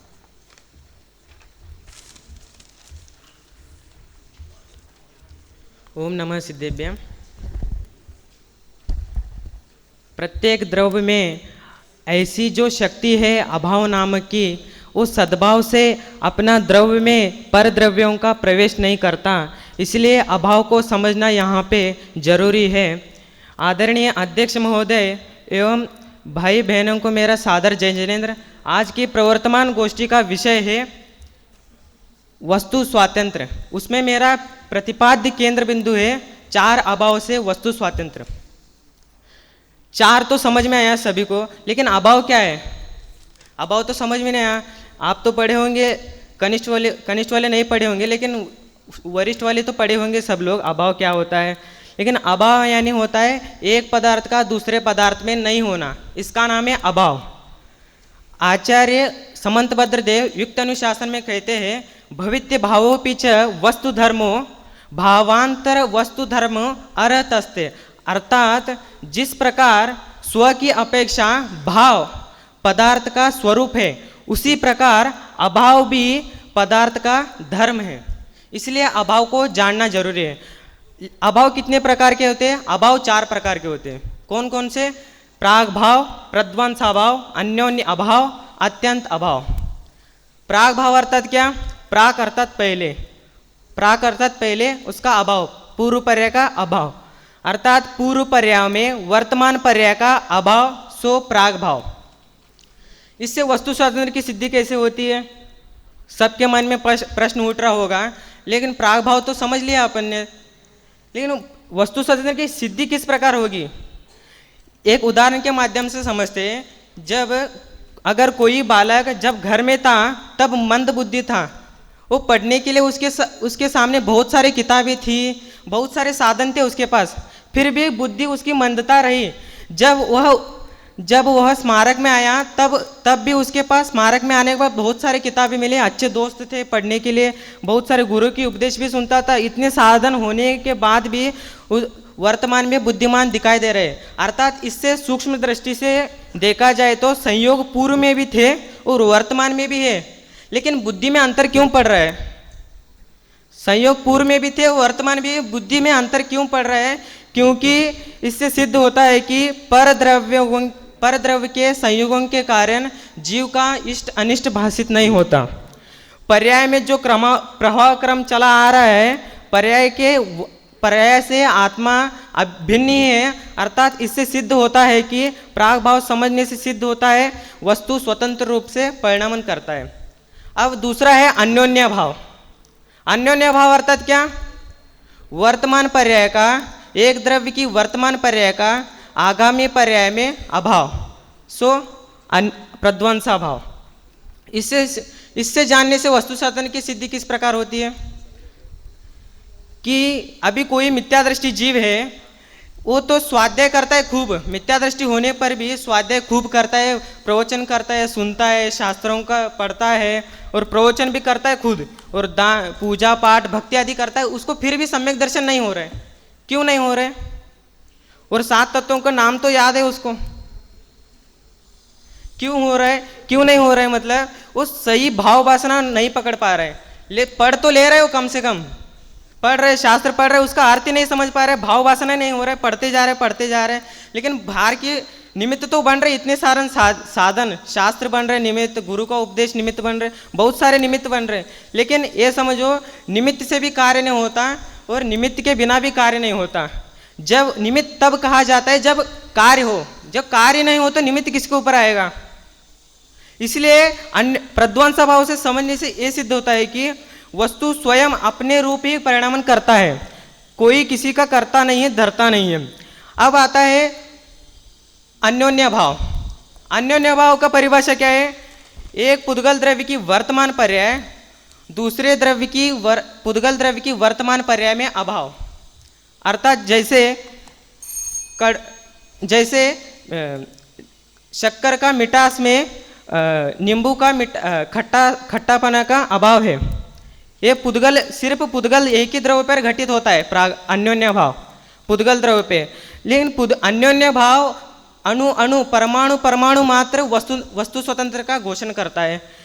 अन्योन्य भाव का श्रद्धान करने से जब अभक्ष भक्षण का त्याग भी समाप्त हो जाता है और अल्प काल मात्र बहुविघात जैसी पाप प्रवृत्ति भी रुकती है। इससे सिद्ध होता है कि जो वस्तु स्वतंत्र रूप से परिणामन करता है उसका जो स्वयं कर्ता होकर पुद्गल परिणामन करता है। कल प्रवचन में भी आया था, दादाजी के प्रवचन में, पुद्गल परमाणु और स्कंदों से इस शरीर आदि बनता है, उसमें आत्मा निमित्त मात्र है, लेकिन इस जो पुद्गल की पर्याय स्वयं परिणमित होता है, स्वयं की अपनी उपादान की योग्यता से परिणमन होता है, उससे वस्तु स्वातंत्र की घोषणा होती है। इससे समझा जाता है कि अन्योन्य भाव में वस्तु स्वयं अपने पुद्गल के अनुसार परिणमन करता है।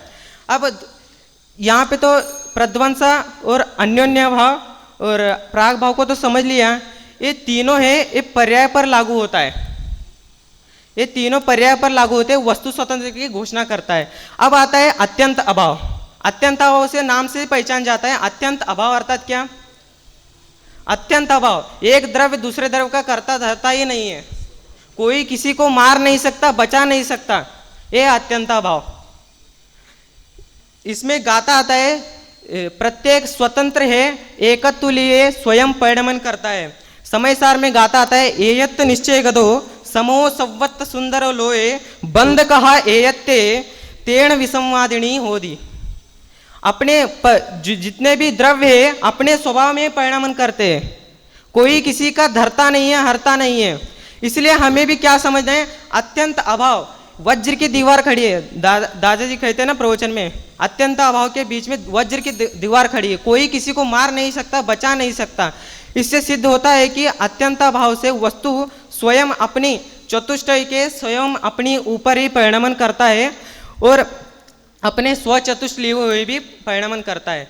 और स्वामी जी प्रवचन में भी प्रवचन करते थे, जब भी स्वामी जी कहते थे मेरे को माफ करना किसी को पर्याय दृष्टि से देखा हो तो, स्वामी जी अपने प्रवचन में कहते थे ये बात, मैं किसी को यदि पर्याय दृष्टि से देखा हो तो मुझे माफ करना। स्वामी जी सबको द्रव्य दृष्टि से देखते थे। इससे सिद्ध होता है कि जो अत्यंत अभाव है उसको समझकर, अर्थात सिर्फ अत्यंत अभाव को नहीं समझना है अपन को, पूरे चारों अभाव को समझकर तो चारों अभाव से जो लाभ होगा, चारों अभाव से लाभ क्या होगा? चारों अभाव से अपनी जो प्रवृत्ति हो रही है परद्रव्य में, राग द्वेष की प्रवृत्ति हो रही है, उसको रुक जाता है। जैसे जैसे राग द्वेष की कम होने लगता है वैसे वैसे वीतरागता बढ़ती जाती है। इससे सिद्ध होता है कि चारों अभाव को समझने से स्वाधीनता का भाव जागृत होता है और पर की आशा हट जाती है। इससे वस्तु स्वातंत्र की घोषणा होती है कि चारों अभाव समझने से इस प्रकार सिद्धि होती है। जय जिनेंद्र।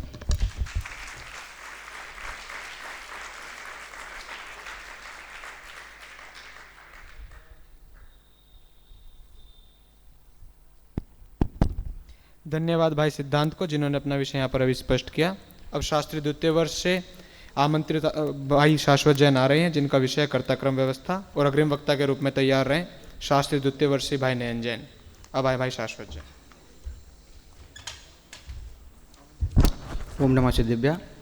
प्रवर्तमान गोष्ठी में मुझे विषय दिया गया है कर्ता कर्म व्यवस्था।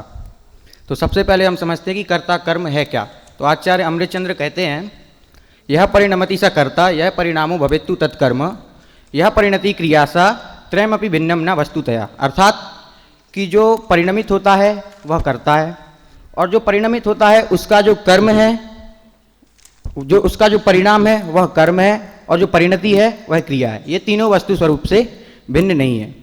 एक ही वस्तु सदा परिणमित होती है, एक ही वस्तु के सदा परिणाम होते हैं, और एक ही वस्तु की सदा परिणति होती है, क्योंकि वस्तु भेद रूप नहीं है। यह कर्ता कर्म व्यवस्था होती कहाँ पर है? तो समय सार में ही आता है कि जहाँ व्यापक संबंध होता है वहीं कर्ता कर्म होता है। अर्थात हम इसे ऐसा भी कह सकते हैं कि जहाँ मात्र व्यापक संबंध हो वहीं कर्ता कर्म व्यवस्था लागू होती है। जैसे कुम्हार घड़े की रचना करता है, तो कुम्हार घड़े को बनाता है तो घड़े की पूर्वावस्था, स्थास, कोश, कुशूल इत्यादि, घड़े रूप अवस्था, और घड़े के बाद की आगामी पर्याय जो कपाल रूप इत्यादि, तीनों रूप में मिट्टी ही परिणमित हुई है, ना कि कुम्हार। कुम्हार तो उसमें बनाने में निमित्त मात्र है, परिणमित तो उसमें मिट्टी ही हुई है। इसलिए घड़े की कर्ता कौन हुई?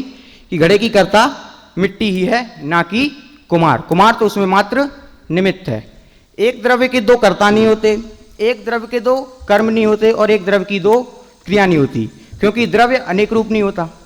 जब एक द्रव्य के दो कर्ता कर्म क्रिया नहीं होती तो जीव और पुद्गल तो सत्ता ही अलग अलग है। जब अलग अलग सत्ता है तो ये एक रूप हो नहीं सकते। अज्ञानी जीव निमित्तों को ही कर्ता मान लेता है, और अज्ञानी होता हुआ दुखी होता है। आचार्य अमृतचंद्र कहते हैं यह जो जीव है, यह पुद्गल कर्म जो स्वयं परिणमित हो रहे हैं उन्हें भाव कर्म रूप परिणाम आता है, या जो अपरिणमित हैं उन्हें भाव कर्म रूप परिणाम आता है। यदि जो स्वयं परिणमित हो रहे हैं उन्हें परिणाम आता है तो फिर तो उन्हें किसी अन्य शक्ति की अपेक्षा ही नहीं है, और जो अपरिणमित हैं तो उन्हें विश्व की कोई भी शक्ति परिणमित नहीं करा सकती। तो इस प्रकार से दोनों तरफ से परद्रव्य से अकर्तृत्व सिद्ध ही है।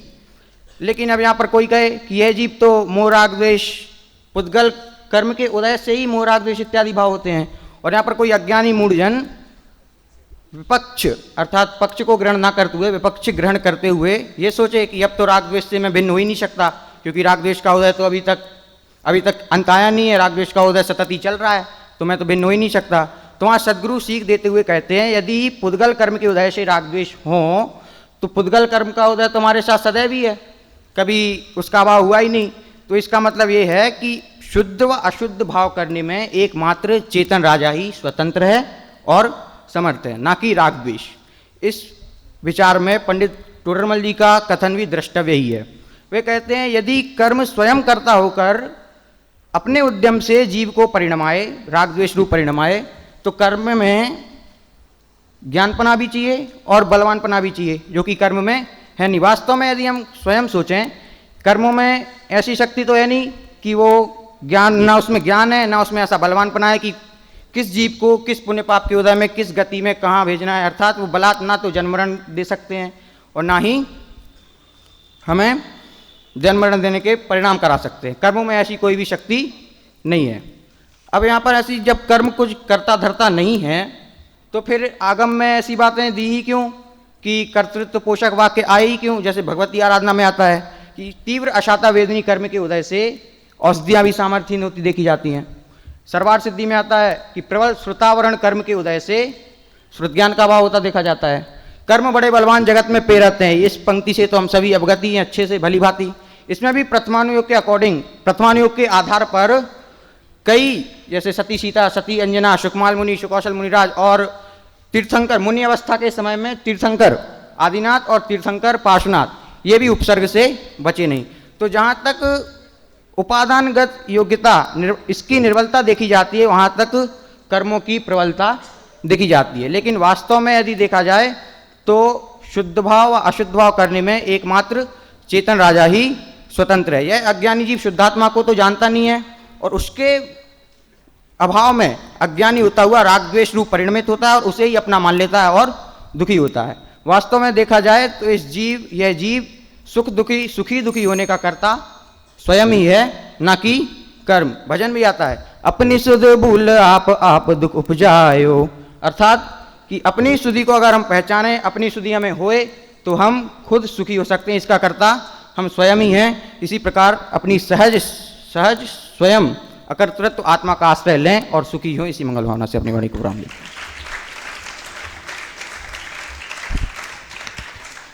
बहुत बहुत धन्यवाद भाई शाश्वत के लिए, जिन्होंने हमें कर्ता कर्म व्यवस्था समझाई।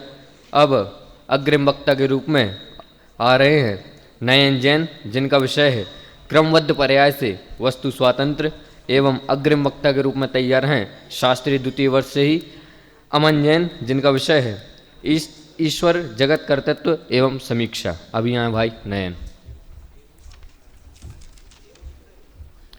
ओम नमः सिद्धिभ्या। आदरणीय अध्यक्ष महोदय एवं सभा में उपस्थित समस्त साधर्मियों को सादर जय जिनेन। प्रवर्तमान गोष्ठी के अंतर्गत मेरा विषय है क्रमबद्ध पर्याय से वस्तु स्वातंत्र की सिद्धि। क्रमबद्ध पर्याय और वस्तु स्वातंत्र दोनों ही जिनागम के महत्वपूर्ण और अद्भुत सिद्धांत हैं। इन दोनों ही सिद्धांतों पर जब हम एक सरसरी दृष्टि से एक साथ दृष्टिपात करते हैं तो ये दोनों ही सिद्धांत हमें परस्पर विरुद्ध प्रतिभाषित होते हैं। क्योंकि क्रमबद्ध पर्याय को यदि सरल से सरल शब्दों में कहें तो सब कुछ होना नक्की है, बात एकदम पक्की है, अथवा यूँ कहें कि जो होना है सुनिश्चित है, केवल ज्ञानी ने गाया है। जब सब कुछ होना पूर्व निर्धारित है, सब कुछ केवली के कहे अनुसार हो रहा है, तब किसी नवीन कार्य के होने में उसकी स्वयं की स्वतंत्रता कहाँ रही। लेकिन ऐसा नहीं है, क्योंकि गहराई से विचार करने पर हम पाते हैं कि क्रमबद्ध पर्याय, सर्वज्ञता, अकर्तावाद और वस्तु स्वातंत्र, इस चौकड़ी की कड़ियाँ आपस में गहराई से जुड़ी हुई हैं। अर्थात ये चारों ही सिद्धांत आपस में एक दूसरे के पूरक हैं, बाधक नहीं। जैसे सर्वज्ञ ने देखा है इसलिए पर्याय क्रम नियमित नहीं, बल्कि पर्याय क्रम नियमित हैं इसलिए सर्वज्ञ ने वैसा देखा है और वैसा ही कहा है। और चूंकि पर्याय क्रम नियमित हैं, इससे ही वस्तुओं की पर्यायों की स्वतंत्रता स्वतः सिद्ध होती है। क्योंकि पर्याय क्रम नियमित हैं, इसका अर्थ ही ये है कि वे पर्याय स्वाद्रव्य से स्वतंत्र रूप से हो रही हैं, परद्रव्य से नहीं। क्योंकि अनियमितता तभी आती है जब परद्रव्य उसमें हस्तक्षेप करता है। इस तथ्य को पुष्ट करने वाला प्रमाण वही प्रमाण है जिसे हम क्रमबद्ध पर्याय की सिद्धि करने वाले प्रमाणों में सर्वप्रथम पढ़ते हैं। वह प्रमाण है जिन अध्यात्म के प्रतिष्ठापक आचार्य कुंद द्वारा रचित समय सार की 308 से 311 नंबर की गाथाओं पर जो आचार्य अमृतचंद्र की आत्मख्याति टीका है, उसकी ये पंक्तियाँ। उन पंक्तियों में वे कहते हैं, जीवो ही तावत क्रम नियमित आत्म परिणामी उत्पद्यमानो जीवा एव ना जीवा एवं अजीवोपि क्रम नियमित आत्म परिणामी उत्पद्यमानो अजीवा एव ना जीवा। जो कि संपूर्ण विश्व को जीव और अजीव इन दो भागों में समेटा जा सकता है। इसलिए यहाँ पर आचार्य अमृतचंद्र ने जीव और अजीव की पर्यायों की क्रम नियमितता से उनकी स्वतंत्रता और उन दोनों की स्वतंत्रता से संपूर्ण विश्व की, संपूर्ण वस्तु व्यवस्था की स्वतंत्रता की उद्घोषणा कर दी। वे कहते हैं कि जीव जीव ही रहता है, अजीव नहीं होता, अजीव अजीव ही रहता है, जीव नहीं होता। इसके पीछे उन्होंने हेतु दिया कि चूंकि जीव और अजीव दोनों ही क्रम नियमित आत्म परिणामों से उत्पन्न होते हैं। यदि उनका वह परिणमन क्रम नियमित ना हो तो इसका मतलब यह है कि वह परिणमन अनियमित होगा। वह परिणमन अनियमित होगा, इसका मतलब ही ये है कि वह परिणमन स्वाद्रव्य से स्वतंत्र रूप से नहीं हो रहा है, बल्कि वह परिणमन परद्रव्य से हो रहा है। क्योंकि जैसा कि मैंने अभी कहा था कि अनियमितता तभी आती है जब परद्रव्य उसमें हस्तक्षेप करता है। वह परिणमन परद्रव्य से हो रहा है, इसका मतलब ही ये है कि स्वाद्रव्य परिणमन रूप स्वकार्य को करने के लिए स्वतंत्र नहीं, परतंत्र है। मतलब एक द्रव्य दूसरे द्रव्य का करता है, जबकि ऐसा कदाचित भी नहीं है। क्योंकि जीव अजीव का कर्ता तभी हो सकता है जब जीव अपने अस्तित्व को मिटाकर अजीव रूप परिणमित हो, वैसे ही अजीव भी जीव का कर्ता तभी हो सकता है जब अजीव अपने अस्तित्व को मिटाकर जीव रूप परिणमित हो। और ऐसा त्रिकाल में होता नहीं, क्योंकि जीव और अजीव की भिन्नता ना सही श्रद्धान के स्तर पर लेकिन बौद्धिक स्तर पर हम सभी के ज्ञान में आती है, हम सभी को स्वीकार है। संक्षेप में कहें तो यदि पर्यायों की क्रम नियमितता को ना माना जाए, पर्याय क्रम नियमित ना हो, तो द्रव्य परतंत्र हो जाएगा और परतंत्र द्रव्यों से स्वतंत्र वस्तु व्यवस्था का खड़ा होना मुश्किल ही नहीं, नामुमकिन है। अपनी पक्षांतता और हठधर्मिता के कारण क्रमबद्ध पर्याय को वस्तु स्वातंत्र का विरोधी घोषित करके क्रमबद्ध पर्याय को तिलांजलि देने वाले बुद्धिजीवी ये तर्क करते हैं कि जब सब कुछ नक्की है, सब कुछ स्वतंत्र रूप से वस्तु व्यवस्था भी स्वतंत्र है, तब मैं जब जो करना चाहता हूँ इस करने की स्वतंत्रता मुझे कहाँ रही, मैं तो परतंत्र हो गया। और मेरे परतंत्र होने पर जिस वस्तु व्यवस्था की मैं इकाई हूँ, ऐसी वस्तु व्यवस्था भी परतंत्र हो गई। उनके प्रश्न का सीधा सा मतलब ये है कि मेरे पुरुषार्थ की स्वतंत्रता कहाँ रही। उनके लिए एक पंक्ति में उत्तर ये है कि क्रमबद्ध पर्याय स्वतंत्रता की उद्घोषक है, स्वच्छंदता की नहीं। क्रमबद्ध पर्याय जहाँ स्वतंत्रता को उसकी ऊंचाइयों तक ले जाती है, वहाँ स्वच्छंदता को धराशायी करके धूल में मिला देती है। स्वतंत्रता कहते ही हमारे दिमाग में जो एक तस्वीर बनती है कि अपनी इच्छा के अनुकूल परिणमन करने में कोई रोकने टोकने वाला ना हो, इसका नाम है स्वतंत्रता, जो कि बिल्कुल गलत है। स्वच्छंदता शब्द में, क्योंकि वह स्वतंत्रता नहीं स्वच्छंदता है, स्वच्छंदता शब्द में जो छंद शब्द है उसका अर्थ होता है इच्छा। इसके अनुसार स्वच्छंदता शब्द का अर्थ हुआ अपनी इच्छा के अनुरूप, अपनी इच्छा के अनुकूल परिणमन करना, वह स्वच्छंदता है। वहीं स्वतंत्रता शब्द में जो तंत्र शब्द है उसका अर्थ होता है शासन। अपने तंत्र, अपने शासन के अनुसार कार्य करना, उसका नाम है स्वतंत्रता। स्वतंत्रता और स्वच्छंदता के इस भेद को इस प्रकार समझें कि कोई भी भारतीय नागरिक सरेआम दूध बेचता है, यह उसकी स्वतंत्रता है, क्योंकि वह तंत्र अर्थात शासन के अनुकूल है, शासन के अनुसार है।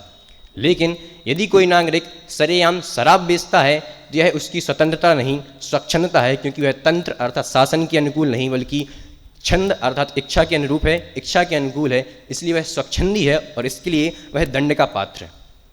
कहने का तात्पर्य मात्र इतना कि क्रमबद्ध पर्याय के प्राण पखेरु उड़ाकर उसे वस्तु स्वातंत्र का विरोधी घोषित करके आप जिस करने रूप स्वतंत्रता, जिस करने रूप पुरुषार्थ की स्वतंत्रता चाहते हैं, वह तो वास्तव में स्वतंत्रता है ही नहीं, वह तो स्वच्छंदता है। लेकिन प्रश्न अभी भी वहीं खड़ा है कि तब मेरे पुरुषार्थ की स्वतंत्रता कहाँ रही? इस प्रश्न का उत्तर प्रति प्रश्न से दिया जाएगा कि पहले ये बताइए कि पुरुषार्थ क्या है। कुछ दिन पहले ही शांति जी भाई साहब के प्रवचन में आया था कि जब भी जीव को पुरुषार्थ करने के लिए कहा जाता है तब उसे कुछ करने के लिए नहीं कहा जाता, मात्र ये कहा जाता है कि जानो देखो। मतलब मात्र ज्ञान दर्शन ही जीव का पुरुषार्थ है, मात्र ज्ञान दर्शन ही जीव का स्वातंत्र, जीव का स्वाशासन ज्ञान दर्शन ही है। और ऐसा स्वतंत्र पुरुषार्थ करने के लिए जीव हमेशा स्वतंत्र रहता है, क्रमबद्ध पर्याय या वस्तु स्वातंत्र से उसमें कभी भी विरोध नहीं आता, बल्कि वह पुरुषार्थ वास्तविक रूप से तभी होता है जब क्रमबद्ध पर्याय और वस्तु स्वातंत्र का हमें अच्छी तरह से श्रद्धान होता है। इस प्रकार से हमने देखा कि क्रमबद्ध पर्याय से वस्तु स्वातंत्र की सिद्धि होती है। हमारा इससे लाभ क्या है कि मैं भी इस क्रम नियमित लेकिन स्वतंत्र वस्तु व्यवस्था का स्वतंत्र अंग हूँ। अपने ज्ञान दर्शन रूप स्वतंत्र पुरुषार्थ को करने के लिए स्वतंत्र रूप से स्वतंत्र हूँ। उस स्वतंत्र पुरुषार्थ को करके हम संपूर्ण स्वतंत्र अवस्था को प्राप्त करें, इसी मंगल भावना से जय जिनेन्द्र। धन्यवाद।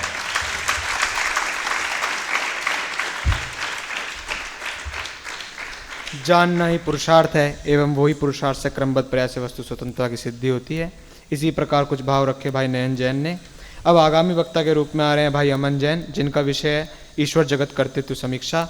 और अग्रिम वक्ता के रूप में तैयार हैं भाई नमन जैन, शास्त्री तृतीय वर्ष से। अब आए भाई अमन जैन।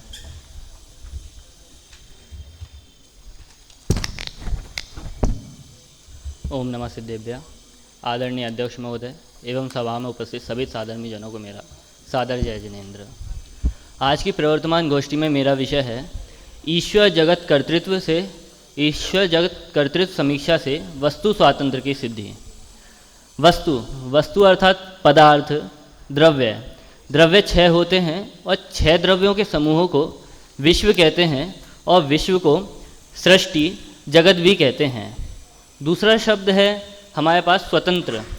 तो स्वतंत्र का अर्थ है स्वाधीनता अर्थात पराधीनता से रहित, अर्थात किसी के अधीन नहीं है, चाहे वे आप हो, कर्म हो या वे ईश्वर ही क्यों ना हो, यह वस्तु किसी के अधीन नहीं है।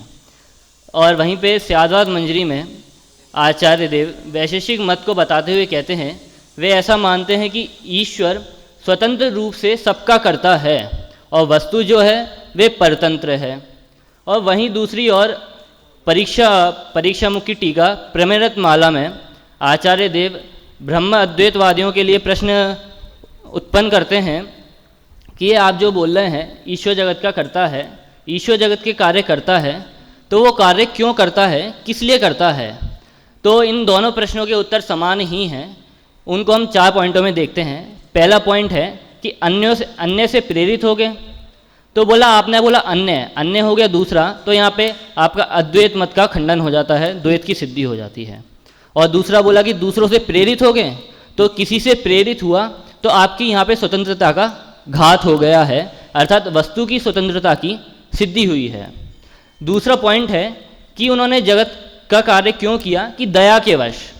तो वहाँ पे आचार्य देव उनके सामने 3 पॉइंट उठाते हैं कि चलो आपने दया के वश काम किया है, तो क्यों किया, कि हमें जगत में दुख दिखाई तो देता है और आपने दया के वश किया है। जब प्राण ही नहीं थे तो आपने दया किस पे की, और दया है तो आप प्रलय क्यों लाते हो। तो इसका फिर वो बौद्ध ब्रह्मद्वैतवादी कहते हैं कि हमारे यहाँ कर्म हैं, ये सब कर्मों के अधीन हैं। तो फिर आचार्य कहते हैं इससे आपकी स्वतंत्रता का घात हुआ है और हमारी वस्तु स्वतंत्रता की सिद्धि हुई है। वहाँ पे तीसरा पॉइंट कहा कि अच्छा कीड़ावश करते हैं जगत का कार्य, तो बोला कीड़ावश तो बालक भी बालक के समान हो गए, वे मन बुद्धि कहलाएंगे, तो उन्हें ईश्वर कौन कहेगा। वहाँ पे फिर चौथा पॉइंट कहा कि स्वभाव से, तो स्वभाव से जैसे अग्नि जलती है वैसे ही ईश्वर वह जगत का करता है। तो वहाँ पे बोला कि जो अग्नि है उसका देश काल नियमित है अर्थात सीमित है। तो और जो आप ब्रह्म को बोलते हो वो सर्वव्यापक बोलते हो, और दूसरा अग्नि को ईंधन काष्ठ आदि की आवश्यकता होती है, अर्थात वे अग्नि काष्ठ आदि के परतंत्र है, अर्थात आपका जो ब्रह्म है वह भी परतंत्र हुआ और वस्तु स्वतंत्र की सिद्धि हुई है। वहीं स्याद्वाद मंजरी में ईश्वर को नित्य बोला है और कहा है कि उसका करने का ही स्वभाव है। तो वहाँ पे आचार्य देव उनसे पूछते हैं अगर करने का स्वभाव है तो हर समय उसको कार्य करना चाहिए, हर समय कार्य क्यों नहीं होता है। और दूसरा पॉइंट बोला कि वही ईश्वर यहाँ जगत का संहार भी करता है। तो बोला कि ऐसे विरुद्ध कार्य एक स्वभाव वाले ईश्वर में कैसे देखने को मिल सकते हैं, अर्थात वे ईश्वर जगत के कार्य को नहीं करता है, जगत के कार्य स्वयमेव ही होते हैं, अर्थात स्वतंत्र ही हैं। अब फिर वहाँ पे मोक्षमय प्रकाशक में पंडित टोडरमल जी कहते हैं कि जो ब्रह्म है वे चेतन है, और जो चेतन है वे अकेले चेतन को ही उत्पन्न करता है, वे शरीर आदि को उत्पन्न नहीं कर सकता। तो शरीर आदि जैसे स्वयमेव उत्पन्न हुए हैं, वैसे ही चेतन भी स्वयमेव उत्पन्न हुए या स्वयमेव ही है, इसमें कोई आपत्ति नहीं है। अर्थात चेतन अचेतन समस्त वस्तुएं स्वयमेव ही हैं, स्वतंत्र ही हैं। फिर आप्त परीक्षा में आचार्य देव ने वहाँ पे प्रश्न किया कि तनु करण भवनादिक का कर्ता ईश्वर है। तो वहाँ पे आचार्य देव ने उनसे प्रश्न किया कि आप उनका कर्ता बोल रहे हैं, तो कर्ता कैसा है कि तनु करण भुवनादि ये तीन अलग अलग स्वभाव के कार्य हैं, और ईश्वर है एक स्वभाव वाला। तो एक स्वभाव वाला इन तीन अलग अलग स्वभाव को कैसे कर सकता है, अर्थात वे नहीं कर सकता। अर्थात ईश्वर वस्तु को नहीं करता, वस्तु स्वतंत्र ही है। और यहाँ पर जो अन्य मत हैं उन्होंने बोला है कि हम ईश्वर को नहीं, ईश्वर कर्ता नहीं बोलते हैं, निमित्त कारण बोलते हैं। तो गोपाल दास जी बरैया उनके जो स्मृति ग्रंथ हैं उन्होंने इसका निराकरण किया कि उसमें हम स्वीकृत हैं। क्यों स्वीकृत, अर्थात कैसा कि उपादान करता तो नहीं है, अर्थात जानने देखने वाला है, उसको भी आगे पंडित टोडरमल जी कहेंगे। फिर मोक्षमय प्रकाशक में अंत में टोडरमल जी कहते हैं कि ब्रह्म ने जगत को बनाया तो कैसे बनाया, कि चूना पत्थर आदि लेके बनाया या किसी को आज्ञा दी तो उसने बनाया। और तीसरा पॉइंट है कि उसने अकेली इच्छा की है और वस्तु अपने आप उत्पन्न हो गई है, स्वयं उत्पन्न हो गई है। तो अन्य मत बोलते हैं कि हम तो ब्रह्म को कैसा मानते हैं, हम तो ब्रह्म को अकेला साक्षीभूत मानते हैं कि ब्रह्म अकेला जानने देखने वाला है। और हम तीसरे पॉइंट को स्वीकृत करते हैं कि वे अकेला ईश्वर जो है वो इच्छा करता है और वस्तु स्वयमेव ही उत्पन्न होती है। इससे हमारी वस्तु स्वातंत्र की सिद्धि हुई है। इसी के साथ जय जिनेन्द्र।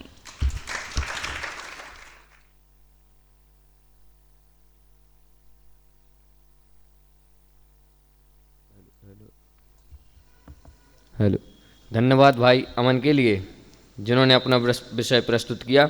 अब अग्रिम वक्ता के रूप में आ रहे हैं शास्त्री तृतीय वर्ष से भाई नमन जैन, जिनका विषय है वस्तु स्वातंत्र लौकिक परिप्रेक्ष्य में, एवं अग्रिम वक्ता के रूप में तैयार रहें शास्त्री तृतीय वर्ष से ही गायक जैन, जिनका विषय है वस्तु स्वातंत्र से मोक्ष मार्ग। अभी आए भाई नमन।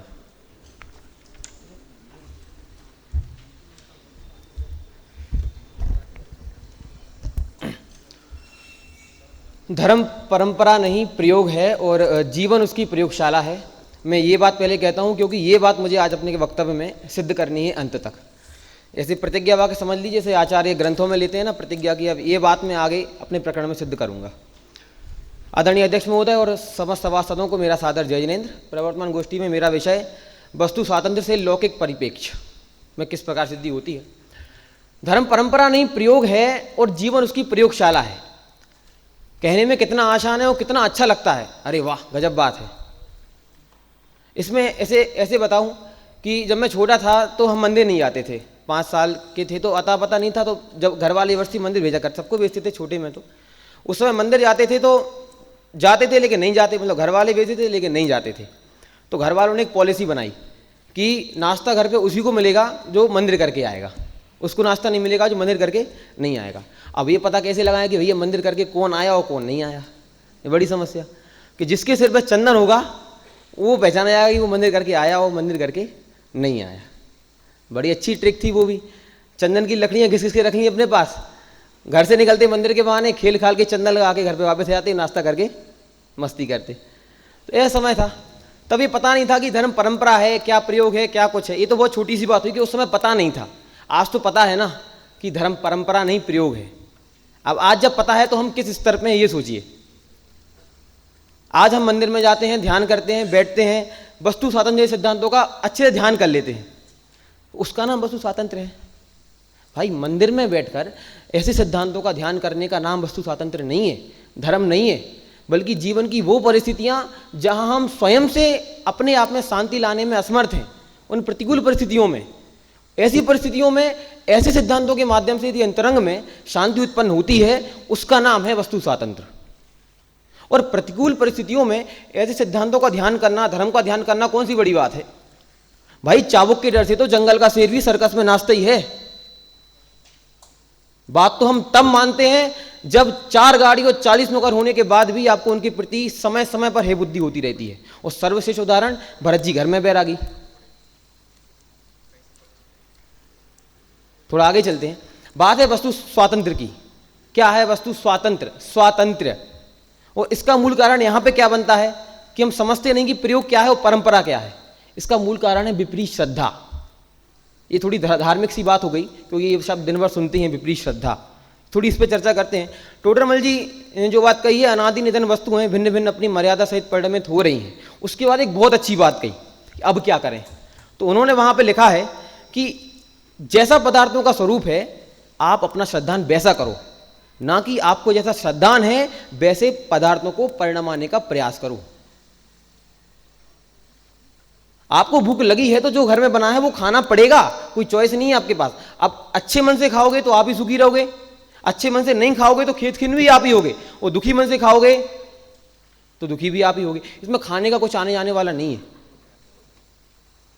छिपकली दीवार से चिपकी है, वो चिपक के ये मानती है कि दीवार जब तक टिकी जब तक मैं से चिपकी हूं, अब मैं हट जाऊंगी तो दीवार गिर जाएगी। गलती किसकी? दीवार की। दीवार की कोई गलती नहीं इसमें।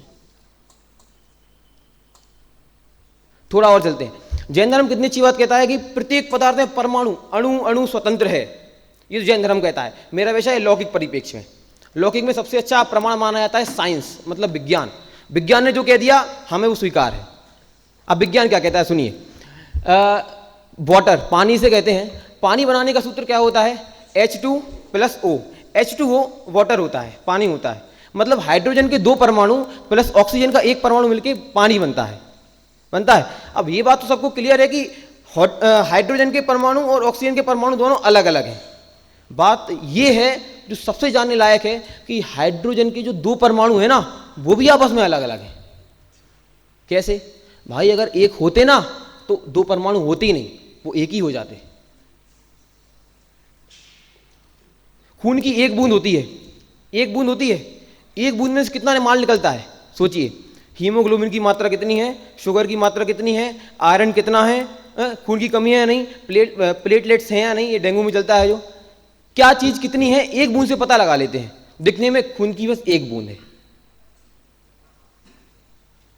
शरबत को घोलिए, पानी, शक्कर, नींबू, नमक सब डाल दिया, उसको अच्छे से घोल दिया, कुछ नहीं, बिल्कुल क्लियर हो गया, मतलब एक भी कोई ठोस पदार्थ सामने दिख नहीं रहा। अब उसको माइक्रोस्कोप से देखने के बाद ये बात पता चलती है अंदर से कि जब भी नींबू का कोई परमाणु शक्कर के पास जाता है तो उसका एटॉमिक रिएक्शन ऐसा होता है कि वो शक्कर का परमाणु नींबू के परमाणु को अपने से दूर हटा देता है। मतलब वो ऐसे पास में जाएगा उसे दूर कर देगा। और ऐसा कोई भी परमाणु आसपास जाता है तो वो परमाणु अपने आप सहन नहीं करते, मतलब अपने अंदर कोई भी किसी को प्रवेश नहीं करने देना चाहता। और बात ऐसी है कि हमें समझ नहीं आती, दिखती नहीं। प्रकृति एक मौका समझने के लिए सबको देती है, कुदरत नाइंसाफी किसी के साथ नहीं करती। मैं ऑफिस जा रहा हूं, ऑफिस जाते समय एक एक्सीडेंट होते हुए मुझे दिखा सामने। अब वो एक्सीडेंट जहां हुआ पड़ा था, मैंने वहां अच्छे से देखा तो एक व्यक्ति मर गया था। अब मरे हुए व्यक्ति को देखकर कोई एक 4 साल का बच्चा भी अनुमान लगा लेगा कि कुछ है जो यहां मरा पड़ा है, कुछ है जो यहां है, और कुछ है जो यहां से चला गया। और जो कुछ चला गया ना, उस कुछ के बिना ये कुछ भी नहीं है कि नहीं? उस कुछ के बिना ये कुछ भी नहीं है। ये बात एक 4 साल का बच्चा ही पता कर लेता है, हमें पता नहीं चलती। कि पता चलती है फिर बात क्यों गौण हो जाती है कि जिम्मेदारियों का बोझ इतना है कि जब वो बात सोचने बैठे, घर से बच्चों का फोन आ गया, पापा स्कूल समय पे लेने आ जाना। पत्नी का फोन आ गया, अरे सुनते हो आते समय पे दाल सब्जी लेते आना। अब जिम्मेदारियां इतनी पाल रखी हैं कि कोई अच्छी बात मन में आती भी है ना तो वो जिम्मेदारियों से वैसे दबा के रख देती है। वेस्टर्न कल्चर में एक नया ट्रेंड चला है, एक नाम से चलता है न्यू बिगिनिंग, एक नई शुरुआत। जापान के 10,000 कर्मचारियों के मालिक ने एक ट्रेन के आगे आके अपनी जान दे दी, इसलिए क्योंकि शेयर मार्केटिंग में अच्छा खासा लॉस हुआ। वो कारण जानने पे गजब बात पता चली। उसका कारण ये था जान देने का कि अभी जो हो गया तो हो गया, अब एक नई जन्म से नई शुरुआत करेंगे। अत्यंत स्वतंत्रता और थोड़ी सी स्वच्छंदता, इसमें बहुत ही महीन रेखा होती है, उसे हर कोई नहीं समझ पाता। एक अच्छी बात पड़ी कुछ समय पहले, वजन तोल के क्या करना है, रोज रोज वजन तोल के क्या करना है, एक दिन तो सभी को मरना है, खाओ पियो और मस्ती करो, क्योंकि अगला जन्म वापस 3 करोड़ से स्टार्ट करना है। सोचिए, लगता है कि समझ में नहीं है ये बातें। रोज रोज वजन तोल के क्या करना है, एक दिन सभी को मरना है। इस जो अत्यंत समझ लेते हैं स्वतंत्रता को कि खाओ पियो और मौज करो, क्योंकि अगला जन्म वापस 3 किलो से स्टार्ट करना है। तो ऐसी ऐसी बातें लोग करने लगते हैं। मतलब हमने वस्तु को, स्वरूप को समझा, लेकिन इतना ज्यादा समझ लिया कि जो काम हम पहले करना चाहते थे उन्हीं कामों को करते हैं, लेकिन तर्क दे के करते हैं कि पहले जो काम करते थे वो अप्रामाणिक करते थे, अब उन्हीं कामों को अपने नए नए कुतर्कों के द्वारा करने लगते हैं। दलाई लामा हुआ है जो तिब्बत का बहुत जानी मानी हस्ती है, वो कहता है कि मुझे मानवीयता में बड़ा आश्चर्य आता है। तो पूछा कैसे आता है आपको, तो वह बोलता है कि आदमी किसी के अधीन ना होना पड़े, मैं स्वतंत्र रहूं पूरे जीवन भर, इसलिए पैसा जोड़ता है। पैसा जोड़ता है इसलिए अपने शरीर को तोड़ता है। अब शरीर को तोड़ देता है तो जोड़े हुए पैसे से टूटे हुए शरीर को जोड़ता है और उस जोड़े हुए पैसे को तोड़ता है। भूतकाल में की हुई गलतियां जो होती हैं हमारी, उनके कारण वर्तमान में रह नहीं पाते कि इतनी गलतियां कर दी। भविष्य की चिंता इतनी सता रही है आगे जाकर के कि वर्तमान में जी नहीं पा रहे, वो वर्तमान तो वैसे ही बर्बाद हो ही गया। और नतीजा ये होता है ना भूतकाल में जी पाते हैं, ना वर्तमान में, ना भविष्य में, तीनों काम हाथ से चले जाते हैं। और जीते भी हैं, बाई चांस जीते भी हैं उसके बाद तो ऐसे जीते हैं जैसे कभी मरेंगे ही नहीं। और जब मरते हैं तो आदमी को देख के लगता है भाई कभी तू जिया भी है या नहीं। सोचने ऐसी बात है। अंतिम बात कह के बात खत्म करूंगा। सत्य के प्रयोग महात्मा गांधी की बहुत अच्छी किताब है। उन्होंने उस समय एक बात लिखी उसमें कि प्राप्त होगा, क्या प्राप्त होगा यदि आपने प्राप्ति को महसूस करना सीख लिया तो। नहीं आया समझ में, मैं समझाता हूं। आज़ादी के 1947 के समय में, उस समय क्या हुआ था कि लोग बहुत उतारू थे अपनी आज़ादी को प्राप्त करने के लिए। सैकड़ों लोगों ने अपनी जान की बाजी लगाई उस समय। क्यों लगाई? क्योंकि उन्होंने स्वतंत्रता के बाद जो प्राप्त होने वाली आज़ादी थी ना, उसको अंतरंग में महसूस किया था। उसको महसूस किया था, उस सपने को महसूस किया था कि वो स्वतंत्र राष्ट्र होगा, वो कितना अच्छा होगा। उसको महसूस करने के दम पे इतनी लंबी लड़ाई लड़ी। ऐसे यहां है, वस्तु स्वातंत्र्य से प्राप्त होने वाला जो फल है, कारण परमात्मा से कार्य परमात्मा तक जाने का जो सफर है, उसको जिसने महसूस कर लिया ना, उस समय उन्होंने महसूस किया, जन जन में स्वतंत्रता देखी।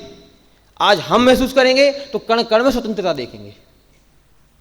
ऐसा वस्तु स्वातंत्र का बहुत ही अनोखा स्वरूप है। लौकिक परिप्रेक्ष्य में बताना था, इसलिए जितने उदाहरण हो उतने कम है। आप विषय को समझ के अपने मन से लगाइए और धर्म को मात्र बातों तक सीमित ना करके अपने जीवन में उतारें। इसी मंगल भावना से अपनी बात को समाप्त करते हैं।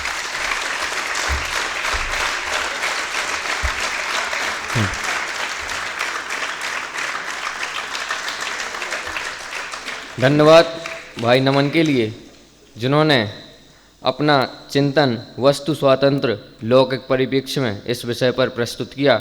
अब गोष्ठी के अंतिम वक्ता के रूप में आपके समक्ष प्रस्तुत हो रहे हैं शास्त्री तृतीय वर्ष से भाई गायक, जिनका विषय है वस्तु स्वातंत्र से मोक्ष मार्ग। आए भाई गायक। आदरणीय अध्यक्ष महोदय एवं सभा में उपस्थित सभी साधर्मी बंधुओं को मेरा सादर जय जिनेन्द्र। प्रवर्तमान गोष्ठी में मेरे विषय का प्रतिपाद्य बिंदु है वस्तु स्वातंत्र से मोक्ष मार्ग। मोक्ष मार्ग की जब भी चर्चा आती है तो सर्वप्रथम उमा स्वामी आचार्य को याद किया जाता है। तत्वार्थ सूत्र के प्रथम अध्याय के प्रथम सूत्र में उन्होंने लिखा है, सम्यक दर्शन ज्ञान चारित्राणी मोक्ष मार्ग। सम्यक दर्शन, सम्यक ज्ञान एवं सम्यक चारित्र की एकता रूप मोक्ष मार्ग है। साथ ही उनके गुरु आचार्य कुंदकुंद देव, उन्होंने प्रवचन सार की गाथा क्रमांक 5 में भी मोक्ष मार्ग बताते हुए लिखा है कि विशुद्ध दर्शन एवं ज्ञान से युक्त समता भाव निर्वाण पद का दातार है। जब भी मोक्ष मार्ग की चर्चा आई तो यहाँ पे समता भाव को, सम्यक दर्शन को, सम्यक चारित्र को, सम्यक ज्ञान को ऊर्ध्व करते हुए कथन किया जाता है। यहाँ पर वस्तु स्वातंत्र से मोक्ष मार्ग कैसे सिद्ध होता है, आज हमें ये देखना है। यदि वस्तु स्वातंत्र से हमें सम्यक दर्शन, सम्यक ज्ञान, सम्यक चारित्र की प्राप्ति होती है, समता भाव की प्राप्ति होती है, तो मोक्ष मार्ग होता है। वस्तु स्वातंत्र का जो सिद्धांत है और उसके अंतर्गर्भित जो सिद्धांत है, जैसे द्रव्य का स्वरूप है, द्रव्य का स्वरूप यह बताता है कि द्रव्य अनादि निधन है, इसका कभी नाश नहीं होता। इससे हमें यह सीखने को मिलता है कि हमें चिंता करने की ज़रूरत नहीं है कि हमारा नाश होएगा, तो कोई मुझे धमकी दे कि मैं तुझे मार दूंगा, या मैं किसी को धमकी दूं कि तू मुझे मार देगा, ये दोनों ही व्यर्थ है। ये दोनों ही संकल्प विकल्प व्यर्थ के राग द्वेष कराएंगे। और जब हमें इस बात का पता चलता है कि द्रव्य अनादि निधन है, तो हम उस रूप के राग द्वेष नहीं करेंगे और मोक्ष मार्ग में लगेंगे। जब हमें पता चलेगा कि द्रव्य स्वयं सिद्ध है, इसे किसी ने बनाया नहीं है, ये विश्व स्वयं सिद्ध है, तो हमें ईश्वर कर्तृत्व का निषेध होएगा कि भगवान भी नहीं करते। तब हमें इस बात का पता चलेगा कि जब भगवान ने नहीं किया तो हम क्या करेंगे, हम क्यों किसी का कुछ बिगाड़ और सुधार करने के प्रयत्न करें, तो उस संबंधी राग द्वेष नहीं करेंगे। वस्तु स्वातंत्र का एक और सिद्धांत 6 सामान्य गुण के अंतर्गत आता है। 6 सामान्य गुण हमें बताते हैं कि इस द्रव्य का कभी नाश नहीं होता। अस्तित्व गुण, वस्तुत्व गुण बताता है कि यह द्रव्य निरंतर अपनी प्रयोजनभूत क्रिया कर रहा है, मतलब प्रत्येक द्रव्य अपना अपना कार्य कर रहा है, हमें किसी में हस्तक्षेप करने की आवश्यकता नहीं है, किसी के परिणमन में बदलाव लाने का विचार करने की आवश्यकता नहीं है। बदलाव तो ला नहीं सकते, लेकिन विचार करने की भी आवश्यकता नहीं है। और जो विचार हम कर रहे हैं वो व्यर्थ के हैं, वो व्यर्थ के राग द्वेष है, व्यर्थ के संकल्प विकल्प है। जब हमें अस्तित्व गुण का पता चलता है, वस्तुत्व गुण का पता चलता है, तो हम तत्संबंधी राग द्वेष करने से बचते हैं। हमें यह पता चल जाता है कि हमें व्यर्थ के विकल्प नहीं करने हैं, क्योंकि उनसे कोई फायदा नहीं, कोई प्रयोजन सिद्ध नहीं होता। द्रव्यत्व गुण हमें बताता है कि द्रव्य अपने स्वयं परिणमन का करता है, तो हमारी दृष्टि स्वभाव से उन्मुख होती है, परोन्मुख दृष्टि से हटते हैं। प्रमेयत्व गुण बताता है कि प्रत्येक द्रव्य किसी न किसी के ज्ञान का गेय बनेगा, क्योंकि प्रत्येक द्रव्य में प्रमेयत्व गुण है। तो फिर मुझे कोई विषय, कोई बात सभी से छुपा के रखनी है, या फिर किसी को मेरा कोई सीक्रेट, कोई ऐसी बात जो मैं नहीं बताना चाहता वो पता न चल जाए, इस तरह की आकुलता और व्याकुलता करने का कोई फायदा नहीं, कोई प्रयोजन सिद्ध नहीं होगा, क्योंकि उस द्रव्य में प्रमेयत्व गुण है। और वो प्रमेयत्व गुण कहता है कि यह तुम्हारा जो सीक्रेट है, जो तुम्हारी बात छुपाना चाहते हो, वो नहीं छुपाई जा सकती, क्योंकि वह किसी न किसी के ज्ञान का गेय तो बनेगी ही। प्रमेयत्व गुण यह सिखाता है, इसलिए तत्संबंधी आकुलता, व्याकुलता और संकल्प विकल्प करना व्यर्थ हो गया। अगुरु लघुत्व गुण यह बताता है कि मैं किसी का कुछ करूं जिससे वो छोटा हो जाए या बड़ा हो जाए, या फिर मैं ज़्यादा खाऊं तो मैं मोटा हो जाऊंगा, या फिर मैं कम खाऊं तो पतला हो जाऊंगा। तत्संबंधी विकल्प करने से कोई फायदा नहीं है, क्योंकि द्रव्य में अगुरु लघुत्व गुण है, छोटा बड़ा नहीं होता है। हमारा जो आत्मद्रव्य है उसमें हमारे खाने से या नहीं खाने से कोई छोटा बड़ा नहीं होगा। और साथ ही प्रदेशत्व गुण यह बताता है कि इस द्रव्य का जो आकार है वो वैसा का वैसा, इसका कोई ना कोई निश्चित आकार अवश्य रहेगा, हमारे चाहने से नहीं होगा। यहाँ पे हमारी इच्छाओं का निषेध कर रहे हैं कि हमारी इच्छा से कुछ नहीं होता, जैसा द्रव्य का वस्तु का जो परिणमन होना है वैसा होएगा। वस्तु स्वातंत्र का एक और सिद्धांत 5 समवाय हमें बताते हैं कि जैसे टोडरमल जी ने जो पुरुषार्थ से मोक्ष प्राप्ति वाला प्रकरण है उसमें स्पष्ट लिखा कि काल लब्धि और होनार तो कुछ वस्तु नहीं, कोई वस्तु नहीं है। और पुरुषार्थ की जब चर्चा आती है तो निमित्त को भी कह दिया कि निमित्त अकिंचित करे, निमित्त कुछ करता नहीं है। तो पुरुषार्थ की बात आई तो मतलब कह रहे हैं कि कुछ करो, वहाँ पे ये कह रहे हैं कि तुम कुछ नहीं कर सकते इसका निर्णय करो, कुछ नहीं कर सकते इसका निर्णय करना ही पुरुषार्थ है। और जब ये निर्णय हो जाएगा तो फिर बाकी के सारे संकल्प विकल्प, मोक्ष मार्ग में जो संकल्प विकल्प है वो भी हट जाएंगे, तब मोक्ष मार्ग अग्रसर होएगा। राग द्वेष नहीं होंगे, कषाय नहीं होगी, तो स्वभाव सन्मुख दृष्टि होएगी। वस्तु स्वातंत्र का एक और सिद्धांत क्रमबद्ध पर्याय। क्रमबद्ध पर्याय बताती है कि जो होना है वो निश्चित है। कार्तिकीय अनुप्रेक्षा में जो 321 से 323 नंबर की जो गाथाएं आई है, स्पष्ट लिखा है कि तुम चाह कर भी कोई परिणमन नहीं करा सकते। जब इस बात की स्वीकृति होगी तो फिर हम पूरे विश्व को साम्य भाव से देखेंगे, उस विश्व के परिणमन को स्वीकार करेंगे कि जैसा हो रहा है उसे सहजता से स्वीकार करना ही एकमात्र उपाय है। कुछ कर सकते नहीं। राग द्वेष करने से, संकल्प विकल्प करने से सिर्फ व्यर्थ की राग द्वेष और कषाय होगी, कर्म बंधन होएगा और संसार बढ़ेगा। तो संसार को रोकने के लिए एकमात्र उपाय है कि सहजता से स्वीकृति करना। और तो और ये भी कहा जाता है कि वस्तु स्वातंत्र का सिद्धांत ऐसा है कि यह हमारे जानने पर भी रोक लगा देता है। जानने पर कैसे रोक लगा देता है कि हम किसी गेय को जानना चाहते हैं, मुझे जानना है कि यह गेट के बाहर कौन सी गाड़ी खड़ी है, इस तरह जानना चाहते हैं, तो तुम चाहते हो इस वजह से जानने में नहीं आएगा। जिसे आदरणीय छोटे दादाजी कहते हैं कि जानना होने दो, जानने की कोशिश मत करो, क्योंकि कोशिश के पीछे हमारा कर्तृत्व छुपा है। तो जहाँ पे कर्तृत्व छुपा है वहाँ पे ये वस्तु स्वातंत्र का सिद्धांत खड़ा होकर कहता है कि तुम जान भी नहीं सकते अपनी इच्छा से। जो निर्णय है, जो जैसा तुम्हारे ज्ञान में आने वाला विषय है वैसा ही आएगा, तुम्हारी इच्छा से नहीं आएगा।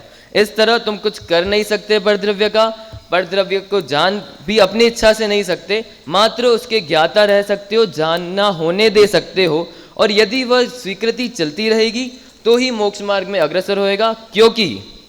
क्योंकि यदि हम पानी को गैस से उतार दें तो वह सहज ही अपने स्वभाव की ओर ढलेगा। वैसे ही यदि हम सहज स्वीकृति कर ले वस्तु की तो हम सहज अपने स्वभाव की तरफ ढलेंगे, स्वोन्मुख दृष्टि होएगी और आत्म तत्व को प्राप्त करेंगे, मोक्ष मार्ग में अग्रसर होएंगे। हम भी मोक्ष मार्ग को प्राप्त करें इसी मंगल भावना से अपनी वाणी को। बहुत बहुत धन्यवाद भाई गायक के लिए जिन्होंने अपना विषय यहाँ पर प्रस्तुत किया।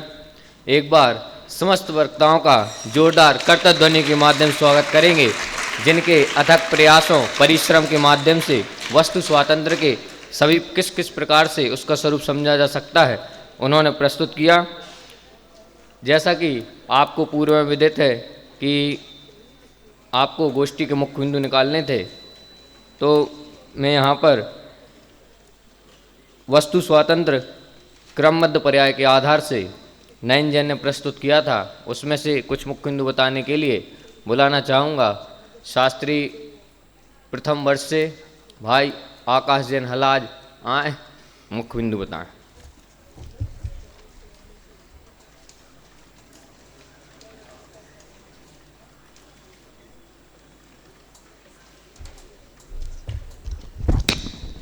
ओम नमः सिद्धेभ्य। नयन जी ने जो विषय बताया था क्रमबद्ध पर्याय से वस्तु स्वतंत्र, उसके कुछ मुख्य बिंदु इस प्रकार हैं। उन्होंने पहले बताया था कि स्वतंत्र शब्द स्व और तंत्र शब्द का अर्थ शासन। जो स्व का शासन उसे स्वयं आधीन मतलब अपने स्वयं के कार्य करने को स्वतंत्रता ऐसे बताया था। फिर इच्छा के अनुकूल परिणमित होना वहाँ स्वतंत्रता है, ये स्वच्छंदता है, ऐसे स्वच्छंदता के बारे में बताया था। फिर ज्ञान दर्शन ही पुरुषार्थ है, इस प्रकार इन्होंने कुछ मुख्य बिंदु थे। धन्यवाद भाई आकाश के लिए जिन्होंने कुछ मुख्य बिंदु बताए। अब मैं आज की गोष्ठी के अध्यक्ष महोदय आदरणीय पीयूष जी भाई साहब से निवेदन करूंगा कि वे गोष्ठी के संबंध में अपने विचार प्रस्तुत करें एवं हम आगे गोष्ठी में और क्या सुधार कर सकते हैं इस विषय में अपने सुझाव बताएं एवं 2 श्रेष्ठ वक्ताओं का चयन करें। आदरणीय पीयूष जी भाई।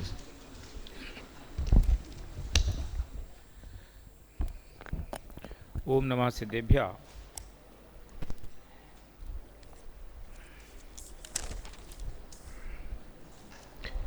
गोष्ठी हमारी उम्मीद से बहुत अच्छी रही।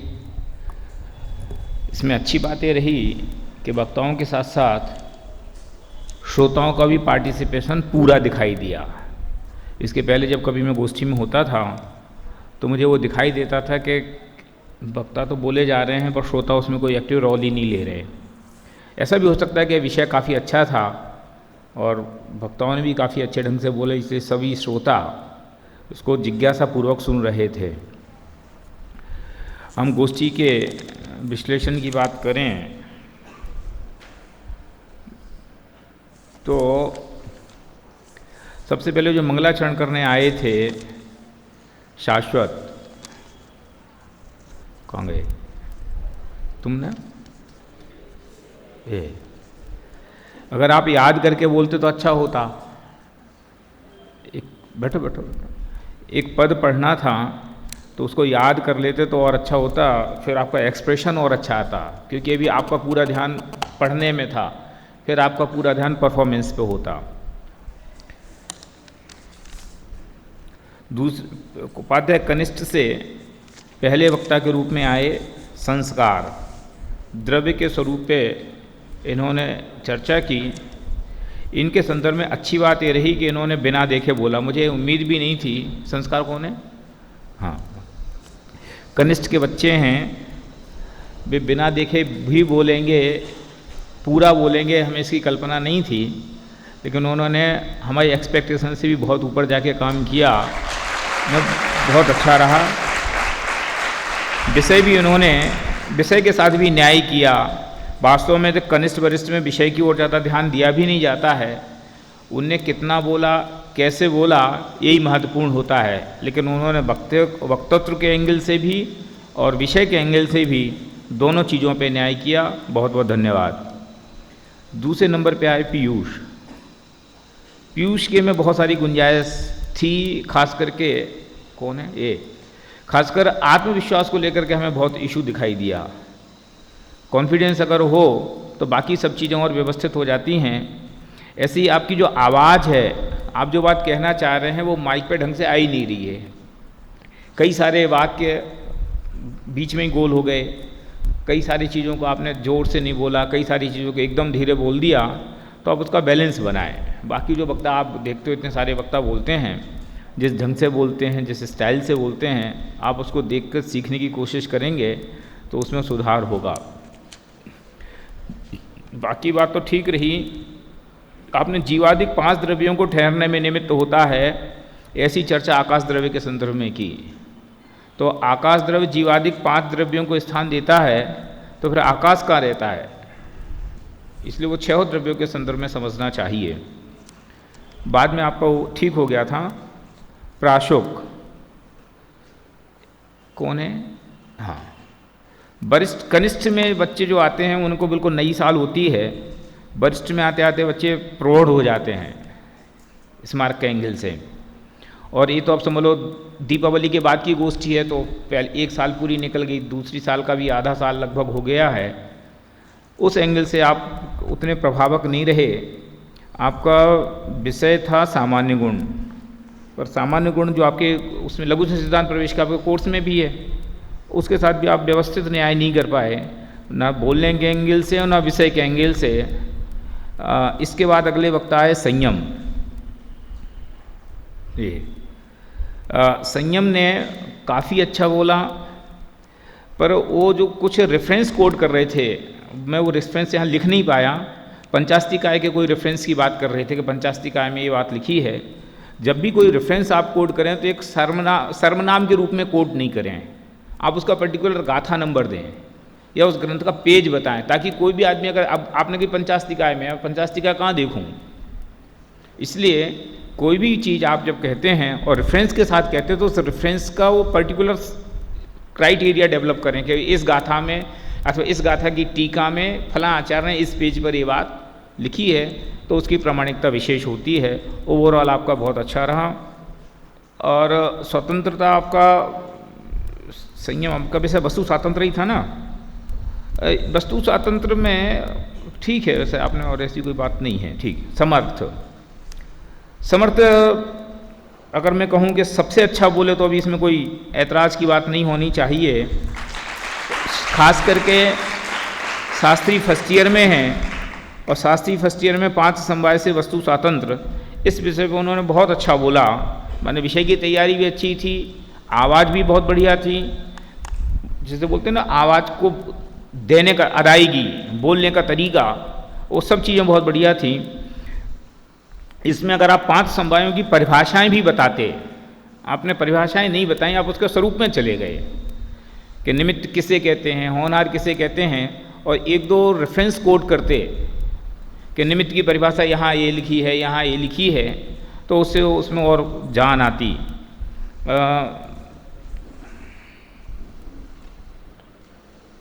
और आपने एक बहुत बढ़िया बात कही थी, परिणमन शक्ति ही पुरुषार्थ है, और पुरुषार्थ समवाय की समीक्षा कर रहे थे। इसको आपको थोड़ा सा विस्तार करना चाहिए था। मुझे नहीं लगता कि बहुत सारे लोग इस बात को समझ भी पाए, क्योंकि पुरुषार्थ का मतलब कुछ करने धरने को ही सारी दुनिया पुरुषार्थ समझती है, हम सब भी ऐसे ही समझते हैं। और परिणमन शक्ति का नाम पुरुषार्थ है, इस बात को आपको डेवलप करना चाहिए था। और ख़ास करके इसमें जो 5 समवाय और पुरुषार्थ की बात थी, वस्तु स्वातंत्र सिद्ध करने के लिए आपको टोडरमल जी का जो पुरुषार्थ से ही मोक्ष प्राप्ति वाला जो प्रकरण है, उसको आपको टच करने की कोशिश करनी चाहिए थी, जिसमें उन्होंने निमित्त, काल लब्धि और होनहार को अलग कर कर, स्वभाव को अलग करके पुरुषार्थ की चर्चा की है। तो ये सोने पे सुहागा होता। विनय का विषय था निमित्त नैमित्तिक संबंध से वस्तु स्वातंत्र। वास्तव में विषय बहुत कठिन था, कहाँ विनय, तो भी उन्होंने विषय से न्याय करने की बहुत कोशिश की, क्योंकि निमित्त नैमित्तिक से वस्तु स्वातंत्र कैसे दिखाई देता है। हम तो निमित्त नैमित्तिक संबंध से ये दिखते हैं, एक द्रव्य दूसरे द्रव्य का करता है, कर्म का उदय होता है तो जीव दुखी होता है, टीचर होते हैं तो विद्यार्थी पढ़ते हैं। तो निमित्त नैमित्तिक संबंध तो पराधीनता का द्योतक होता है एक किस्म से, पर उसके बावजूद भी उससे स्वतंत्रता कैसे दिखाई देती है, इस पे अभी और चर्चा बाकी है। बहुत सारी बातें उसमें की जा सकती थी, वो नहीं की गई, लेकिन आपने अपने विषय के साथ पूरा न्याय किया। मैं इसमें बहुत सोचने की कोशिश कर रहा था कि निमित्त नैमित्तिक संबंध से वस्तु स्वातंत्र कैसे। जैसे छाया ज्ञान के लिए केवली का पादमूल चाहिए। अब कोई को छाया ज्ञान करना हो तो बंधन ये है कि केवली हो तो ही छाया ज्ञान होगा, छाया सम्यक दर्शन होगा, नहीं तो नहीं होगा। तो वस्तु स्वातंत्र कहाँ रहा कि क्रोध होएगा, क्रोध नामक कर्म का उदय होएगा तो क्रोध होएगा ही होएगा, कि ज्ञानावरण कर्म का क्षय होगा तो ही केवल ज्ञान होगा। तो वस्तु स्वातंत्र कहाँ रहा। इसको हमें इस एंगल से खड़ा करना चाहिए था कि निमित्त होगा इसलिए काम होगा, ऐसा नहीं, काम होगा तो निमित्त गारंटेड उपस्थित होगा। देखो अब चूंकि फिर उस समय गलत जगह चले जाएंगे, हम विस्तार में जाएंगे। देखो 5 समवाय हैं, कोई भी एक समवाय के बिना काम नहीं हो सकता, तो फिर हर समवाय की आवश्यकता हो गई ना। तो अगर हम कहें कि निमित्त से कार्य होता तो इसमें क्या बुरी बात है, क्यों, निमित्त के बिना भी कार्य नहीं होता। लेकिन जब हम निमित्त से स्वाधीनता दिखलानी है तो हमें वहाँ ये बात खड़ी करनी चाहिए कि कार्य निमित्त के बिना नहीं होता, नहीं, कार्य निमित्त से नहीं होता और कार्य निमित्त के बिना भी नहीं होता। जब सम्यक दर्शन होना है तो योग्य गुरु का उपस्थित होना जरूरी है कि होगा, लेकिन योग्य गुरु उपस्थित होंगे तो सम्यक दर्शन हो जाएगा, कोई जरूरी नहीं है। कि जब क्रोध होगा तो कषाय कर्म का, समझ लो क्रोध कषाय का उदय होएगा, कर्म का उदय होएगा, लेकिन कर्म का उदय होगा तो क्रोध होगा, ये कोई नियम नहीं है। तो कहाँ तकलीफ है। इसलिए वो वस्तु स्वातंत्र को एक्सेप्ट ही करने वाले केस हैं। ऐसे कई चीज इस एंगल से भी इस चीज़ को देखा जा सकता है। तो फिर भी आपने अपनी बात को कहने का पूरा प्रयास किया और विषय के साथ पूरा न्याय किया, ये अच्छी बात है। अब है अभिन्न सटकारक से वस्तु स्वातंत्र। आपने भी अपने विषय के साथ ठीक ठीक न्याय किया। सिद्धांत 4 अभाव से वस्तु स्वातंत्र। कौन है सिद्धांत भैया? हाँ, तुम गोष्ठी और प्रवचन इन दोनों में अंतर समझना चाहिए। गोष्ठी नटशेल में कोई भी बात कहने की तरीका है, प्रवचन कोई भी बात को विस्तार करने का तरीका है। आपके पास हैं 5 मिनट, आप प्रवचन की स्टाइल में बातों को कहने लग जाओगे तो आप अपनी बात कह ही नहीं पाओगे। और जैसे आपने प्राग भाव, प्रध्वंसा भाव, अन्योन्या भाव, इनके बीच में जो स्पष्ट भेद हैं उन भेदों को कन्फ्यूज़ किया। अन्योन्या भाव को आप प्राग भाव, प्रध्वंसा भाव के संदर्भ में जब चर्चा कर रहे थे तो अन्योन्या भाव को कहने लग गए। फिर बाद में यद्यपि आपने सही कर लिया कि उसको आप प्रध्वंसा भाव कहने लग गए, लेकिन वो चीज़ नहीं आई जो आपसे एक्सेप्ट की जाती है। इसके अलावा ये जब 4 अभाव की बात थी, मैं इसमें आपको एक एंगल ये बताने की कोशिश करना चाहता हूँ कि जब 4 अभाव की बात हो, 4 अभाव से वस्तु स्वातंत्र को देखना है तो इसको आपको इस एंगल से देखना चाहिए था कि 4 अभाव माने वस्तु अपने काम को करने के लिए स्वतंत्र है, दूसरे को काम को करने के लिए उसका लिमिटेशन नहीं है। मैं परद्रव्य का काम करने जाऊंगा तो अत्यंताभाव के खड़ा हो जाएगा कि भाई साहब आप ये नहीं कर सकते। परद्रव्य मेरा काम करने आएगा तो अत्यंता भाव के मना कर देगा कि नहीं भाई साहब आप नहीं कर सकते। इसका नाम वस्तु स्वातंत्र है। क्यों? ये डिसिप्लिन बना हुआ है ना कि हर तरफ अपना काम करने के लिए स्वतंत्र है, दूसरे का काम करने के लिए स्वतंत्र नहीं है। अब ये बात चाहे प्राग भाव के संदर्भ में देखो, चाहे प्रध्वंसा भाव के संदर्भ में देखो, चाहे अन्योन्या भाव के संदर्भ में देखो, चाहे अत्यंता भाव के संदर्भ में देखो, तो अगर आप इस एंगल से अपने विषय को खड़ा करने की कोशिश करते तो और बढ़िया होता। बाकी ठीक रहा। शाश्वत कर्ता कर्म की व्यवस्था आपको कर्ता कर्म की व्यवस्था आपको समय सार के एंगल से करने की शायद विषय था ये, पर आप कर्ता कर्म वो गौमट सार वाले कर्ता कर्म में घुस गए।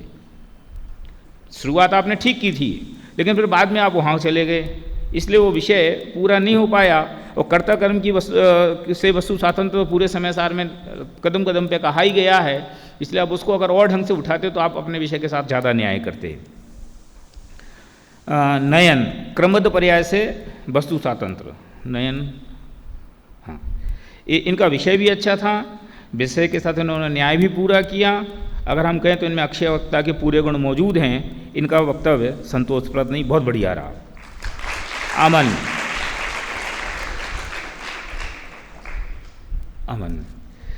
तुम्हारा वक्तव्य बहुत अच्छा था। ईश्वर कर्तृत्व की समीक्षा, इसमें आपको थोड़ा पूर्व पक्ष को विस्तार देने की जरूरत थी। आप खंडन खंडन खंडन खंडन पे विस्तार दिया, पूर्व पक्ष को आपने खड़ा ही नहीं किया ज़्यादा। आपने केवल उनकी वो चीज़ बताई और फिर आगे बढ़ के उनका खंडन करने लग गए। पूर्व पक्ष को अगर आप थोड़ा और खड़ा करते तो अच्छा होता।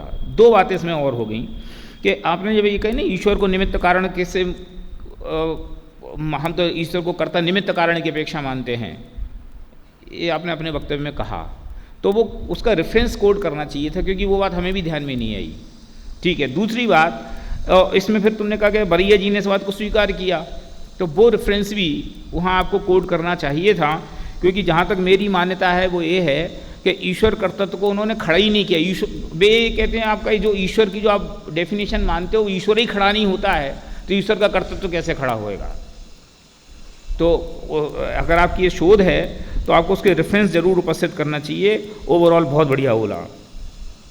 नमन, अगर हम कहें कि इनने हमें निराश किया तो कोई गलत नहीं।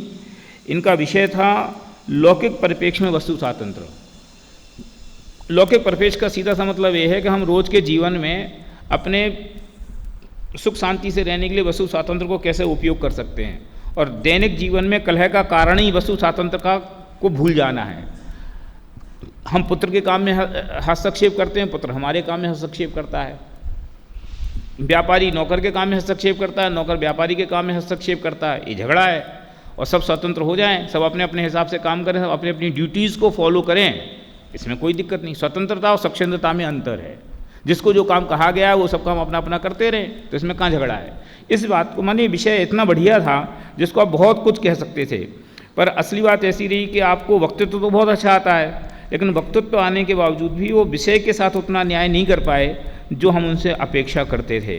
ये बात हम इसलिए भी कह रहे हैं कि शास्त्री फाइनल में है, तो कई बार ये नेगेटिव ये होता है कि हमें बहुत अच्छा बोलना आता है तो हम विषय की तैयारी पे उतना ध्यान नहीं देते। कोई बात नहीं, विषय में मिला हम बोल देंगे। तो खास करके जो वरिष्ठ कक्षाओं के विद्यार्थी हैं उन्हें उस चीज़ की जिम्मेवारी को समझना चाहिए कि अब उन्हें आधी मेहनत करनी है। भाषण पे तो मेहनत करनी नहीं है, केवल एक्सक्लूसिव विषयों पे मेहनत करनी है। और इन लोगों को जो विषय भी दिए जाते हैं वो विषय भी मौलिक होते हैं, माने इसमें मौलिक चिंतन का स्थान बहुत होता है, इसलिए आप उसमें नए नए एंगल उठा करके रखते तो बहुत अच्छा होता। अंत में आपने दलाई लामा का उल्लेख किया, लेकिन दलाई लामा का उल्लेख करते समय आप एक चीज़ भूल गए कि जब प्रसिद्ध पुरुषों का आप उल्लेख करें तो उनको यथायोग्य आदर के साथ स्मरण करें। माने दलाई लामा एक हुआ था, ये ना तो शोभा सुनने वालों को शोभा देता और ना वक्ता के लिए शोभा देता, क्योंकि एक समुदाय के वो बहुत बड़े आदमी हैं। तो हम कभी भी कोई बड़े आदमी का, कोई प्रसिद्ध पुरुषों का रेफरेंस कोड करें, भले वो हमारे श्रद्धा के विषय हैं नहीं है अलग बात है, लेकिन तो भी एक जो यथायोग्य विनय होनी चाहिए अथवा यथायोग्य जो संबोधन में क्या बोलना चाहिए, इज्जत होनी चाहिए, वो आपको रखनी चाहिए, नहीं तो अच्छा नहीं लगता। फिर लास्ट में आए गायक। इनके विषय में भी ऐसे ही था कि इनका विषय बहुत बढ़िया था, वस्तु स्वातंत्र से मोक्ष मार्ग, पर हम इसमें विषय ढूंढते रहे। भाषण तो बहुत बढ़िया था, लेकिन विषय के एंगल से मुझे उसमें कुछ खास दिखाई नहीं दिया। वस्तु स्वातंत्र से मोक्ष मार्ग, इस विषय पर बहुत बोला जा सकता है और अच्छा बोला जा सकता था। आपने अच्छा बोला, बहुत बढ़िया बोला, लेकिन इसके बावजूद विषय के एंगल से उसमें कोई हमें खास बात दिखाई नहीं दी। ओवरऑल गोष्ठी बहुत बढ़िया रही। अब इसमें 2-3 बातें जो हमें कॉमन कहनी हैं कि जो भी वक्ता यहाँ बोलने आते हैं, गोष्ठी में बोलते बहुत बढ़िया है, लेकिन वो इस आदत को डेवलप करने की कोशिश करें कि जो भी बोले उसका रेफरेंस साथ में कोट करें।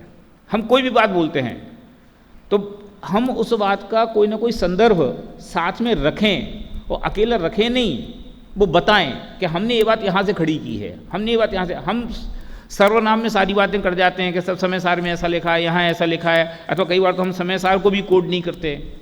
तो अपने वक्तव्य में अधिक से अधिक रेफरेंसों को यूज़ करने की आदत डालें। मैंने इसी में ऐसा कहता हूँ कि हम एक पंक्ति भी बोले, खासकर गोष्ठी के लिए मैं कहना चाहता हूँ, प्रवचन में भी रखें तो बहुत बढ़िया है, लेकिन गोष्ठी में भी अगर हम एक लाइन भी बोलें तो उस लाइन को हमने किस संदर्भ से उठाया है उस संदर्भ के साथ कहेंगे तो आपकी प्रामाणिकता कंफर्म होती जाती है। आप जो बोल रहे हो वो सही है, लेकिन वो सही सबको एक्सेप्ट नहीं है। लेकिन आप जैसे ये कहते हो कि समय सारी की इस गाथा में ये बात लिखी है तो सबको एक्सेप्ट हो जाती है। कुंद आचार्य ने ये कही है, यहाँ कही है, ये कहते ही वो बात सबको एक्सेप्ट होने लगती है। इसलिए आपको गाथाओं अथवा जो भी उदाहरण रेफरेंस जहाँ से भी आप कोट कर रहे हो उनको बोलने की ज़रूरत भी रखनी चाहिए। तो आप जब भी अपना लेख बनाते हो उसमें आप एक कोशिश करें, उसके लिए जेन्युइन सिद्धांत को सबसे बड़ी हथियार है। कोई चीज़ आपको कहीं मिले ना मिले, जेन्युइन सिद्धांत कोष में आप कोई भी बात के 10-20 रेफरेंस तो मिले ही जाएंगे। जैसे कोई भी चीज़ की परिभाषा ढूंढो तो ये परिभाषा कहाँ कहाँ आई है, तो जेन्युइन सिद्धांत कोष आप उठा के देखो तो 4 ग्रंथों के नाम वहाँ लिखे मिल जाएंगे कि ये बात यहाँ ऐसी कही गई। और फिर उसमें क्या होता है कि जब आप उसके मूल ग्रंथ को पलटोगे तो ये बात यहाँ इस संदर्भ में आई है, वहाँ उस संदर्भ में आई है, वो आपको आगे पीछे देखने से मिल जाता है। तो फिर आप उस विषय के साथ और गहराई के साथ न्याय कर सकोगे, आपका वक्तव्य और अच्छा हो जाएगा। गोष्ठी में पहले एक रजिस्टर रखा रहते थे, आजकल वो रजिस्टर को हटा करके पन्ने की संस्कृति पे आ गए। क्यों आ गए मुझे पता नहीं। रजिस्टर में कम से कम उस चीज़ का रिकॉर्ड रहता था और कोई भी वक्ता अगर है तो आगे पीछे की चीज़ों को देख सकता था और वो आगे की कक्षाओं को कैरी फॉरवर्ड होते थे। तो फाइल तो मिट जाएगी, तो ये तो पन्ना है, कभी भी निकल गया तो निकल ही आएगा। चलो बाकी तो और बढ़िया रहा। संचालक महोदय ये कह रहे थे अग्रिम वक्ता के रूप में तैयार रहें। अग्रिम और आगामी में अंतर होता है। अग्रिम एडवांस के रूप में यूज होता है, तो अग्रिम माने पहले वाला और आगामी माने बाद वाला। तो अगले वक्ता के रूप में तैयार रहें, तो भाषा का भी ध्यान रखें तो अच्छा रहेगा। बाकी बहुत बढ़िया गोष्ठी रही, मैं सेटिस्फाइड हुआ हूँ। आप लोग के लिए बहुत बहुत धन्यवाद, बहुत बहुत बधाई।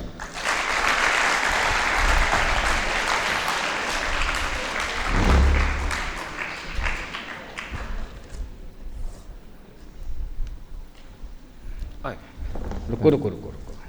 2 वक्ता बोल रहे थे ना, मुझे 2 वक्ता बोलने की परमिशन थोड़ी है। एक ग्रुप से एक ही निकालना है ना। नहीं, अगर 2 हों तो नहीं निकाल सकते, तो ठीक है। उपाध्याय वर्ग से संस्कार और संयम, और शास्त्री वर्ग से समर्थ।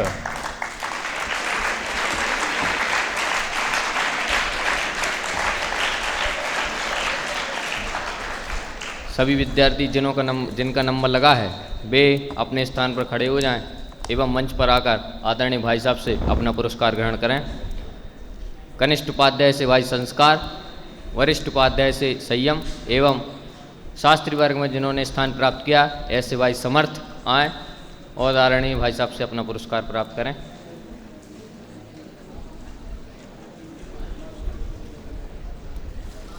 हम सभी जोरदार करतब ध्वनि के माध्यम से स्वागत करेंगे।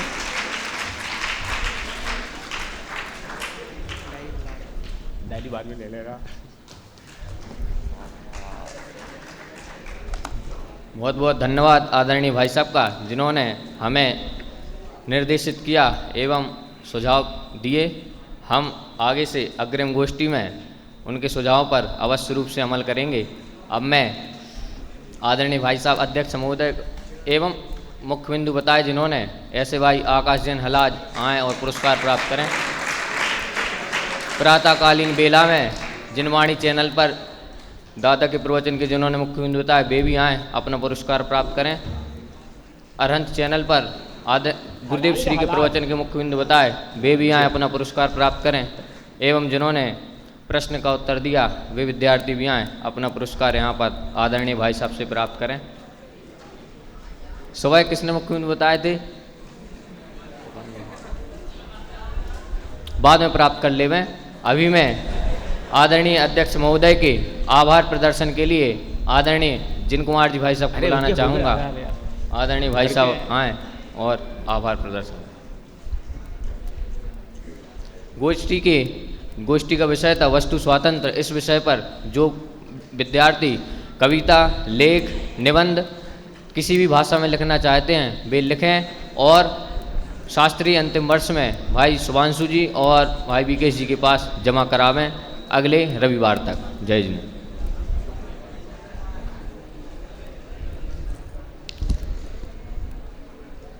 कुछ लोग जो भी कार्य करते हैं अपना हर कार्य सफल होने के लिए करते हैं। वे बहुत साधारण होते हैं, लेकिन कुछ लोग अपने काम अपने तरीके से करते हैं और वह हर कार्य सफल होता है। आदरणीय पीयूष जी उन्हीं में से एक है जो हर कार्य को अपने तरीके से करते हैं, निश्चित तौर पर वे सफल होते हैं। पंडित पीयूष जी शास्त्री इसी महाविद्यालय के 16वें सत्र के विद्यार्थी रहे हैं। मूल रूप से द्रोणगिरी छतरपुर मध्य प्रदेश के निवासी हैं और यहाँ आपने अध्ययन किया। अध्ययन काल में भी धुरंधर विद्यार्थी रहे हैं आप, और उपाध्याय वरिष्ठ में राजस्थान राज्य मेरिट लिस्ट में आपने स्थान प्राप्त किया था। उसके बाद अध्ययन के बाद बीएड, एमए आदि अध्ययन करने के बाद यहीं अपने महाविद्यालय और ट्रस्ट के प्रबंधक पद को शोभित कर रहे हैं। आप शास्त्री द्वितीय तृतीय वर्ष के विद्यार्थी भली भांति जानते होंगे, जो भी कार्यक्रम होता है शिविर आदि में भी आप उनके साथ कार्य करते हैं। कार्यशैली, सक्रियता, कर्मठता, कितने ही विशेषण इस तरह के हम दें उनके लिए कम है। और मैं तो पिछले कार्यकाल में भी और इस कार्यकाल में भी विशेष रूप से उनसे जुड़ा हुआ हूँ। हर कार्य के लिए उनसे मैं मार्गदर्शन लेता रहता हूँ और इस तरह आपने आज इस गोष्ठी के अध्यक्ष पद को सुशोभित किया। आप स्वयं इस महाविद्यालय परिवार से हैं। आपको जैसे आप गुरु रहे हैं, हमारे मोक्ष मार्ग प्रकाशक आदि विषय का अध्यापन आपने कराया। आपसे हमारा परिवार, आपसे हम जुड़े हैं, इसलिए हम सब आप अपने परिवार के हमारे भाई साहब को इस गोष्ठी में पधारने के लिए हार्दिक हार्दिक आभार व्यक्त करते हैं। और अभी भी बोलते हुए मैं घबरा रहा हूँ, पता नहीं अभी यहाँ से बाहर जाने के बाद मेरे से कहेंगे तुमने ऐसा क्यों कहा। हर वक्तव्य के बाद जरूर एक न एक गलती निकाल कर बताते हैं, तुमने ऐसा कहा वैसा कहा। ये भी निरंतर उनसे मार्गदर्शन मिलता रहता है। मैं वास्तव में बहुत बहुत प्रसन्न हूँ, आपने आज यहाँ आकर विद्यार्थियों को अपना मूल्य उद्बोधन दिया, अपना समय दिया। बहुत बहुत धन्यवाद एक बार फिर से। और सभी संचालक, सभी वक्ता, सभी विद्यार्थी, सभी के लिए एक बार यहाँ से मैं आभार व्यक्त करता हूँ। बहुत बहुत धन्यवाद सभी के लिए। अब आदरणीय अध्यक्ष महोदय की आज्ञा से ये गोष्ठी का कार्यक्रम यहीं संपन्न होता है। अधिक समय हो चुका है, सभी विद्यार्थी ऊपर भोजनालय में पहुँचें। शास्त्री द्वितीय तृतीय वर्ष के विद्यार्थी 2 मिनट के लिए यहाँ रुकेंगे, बाकी सब जा सकते हैं। हाँ?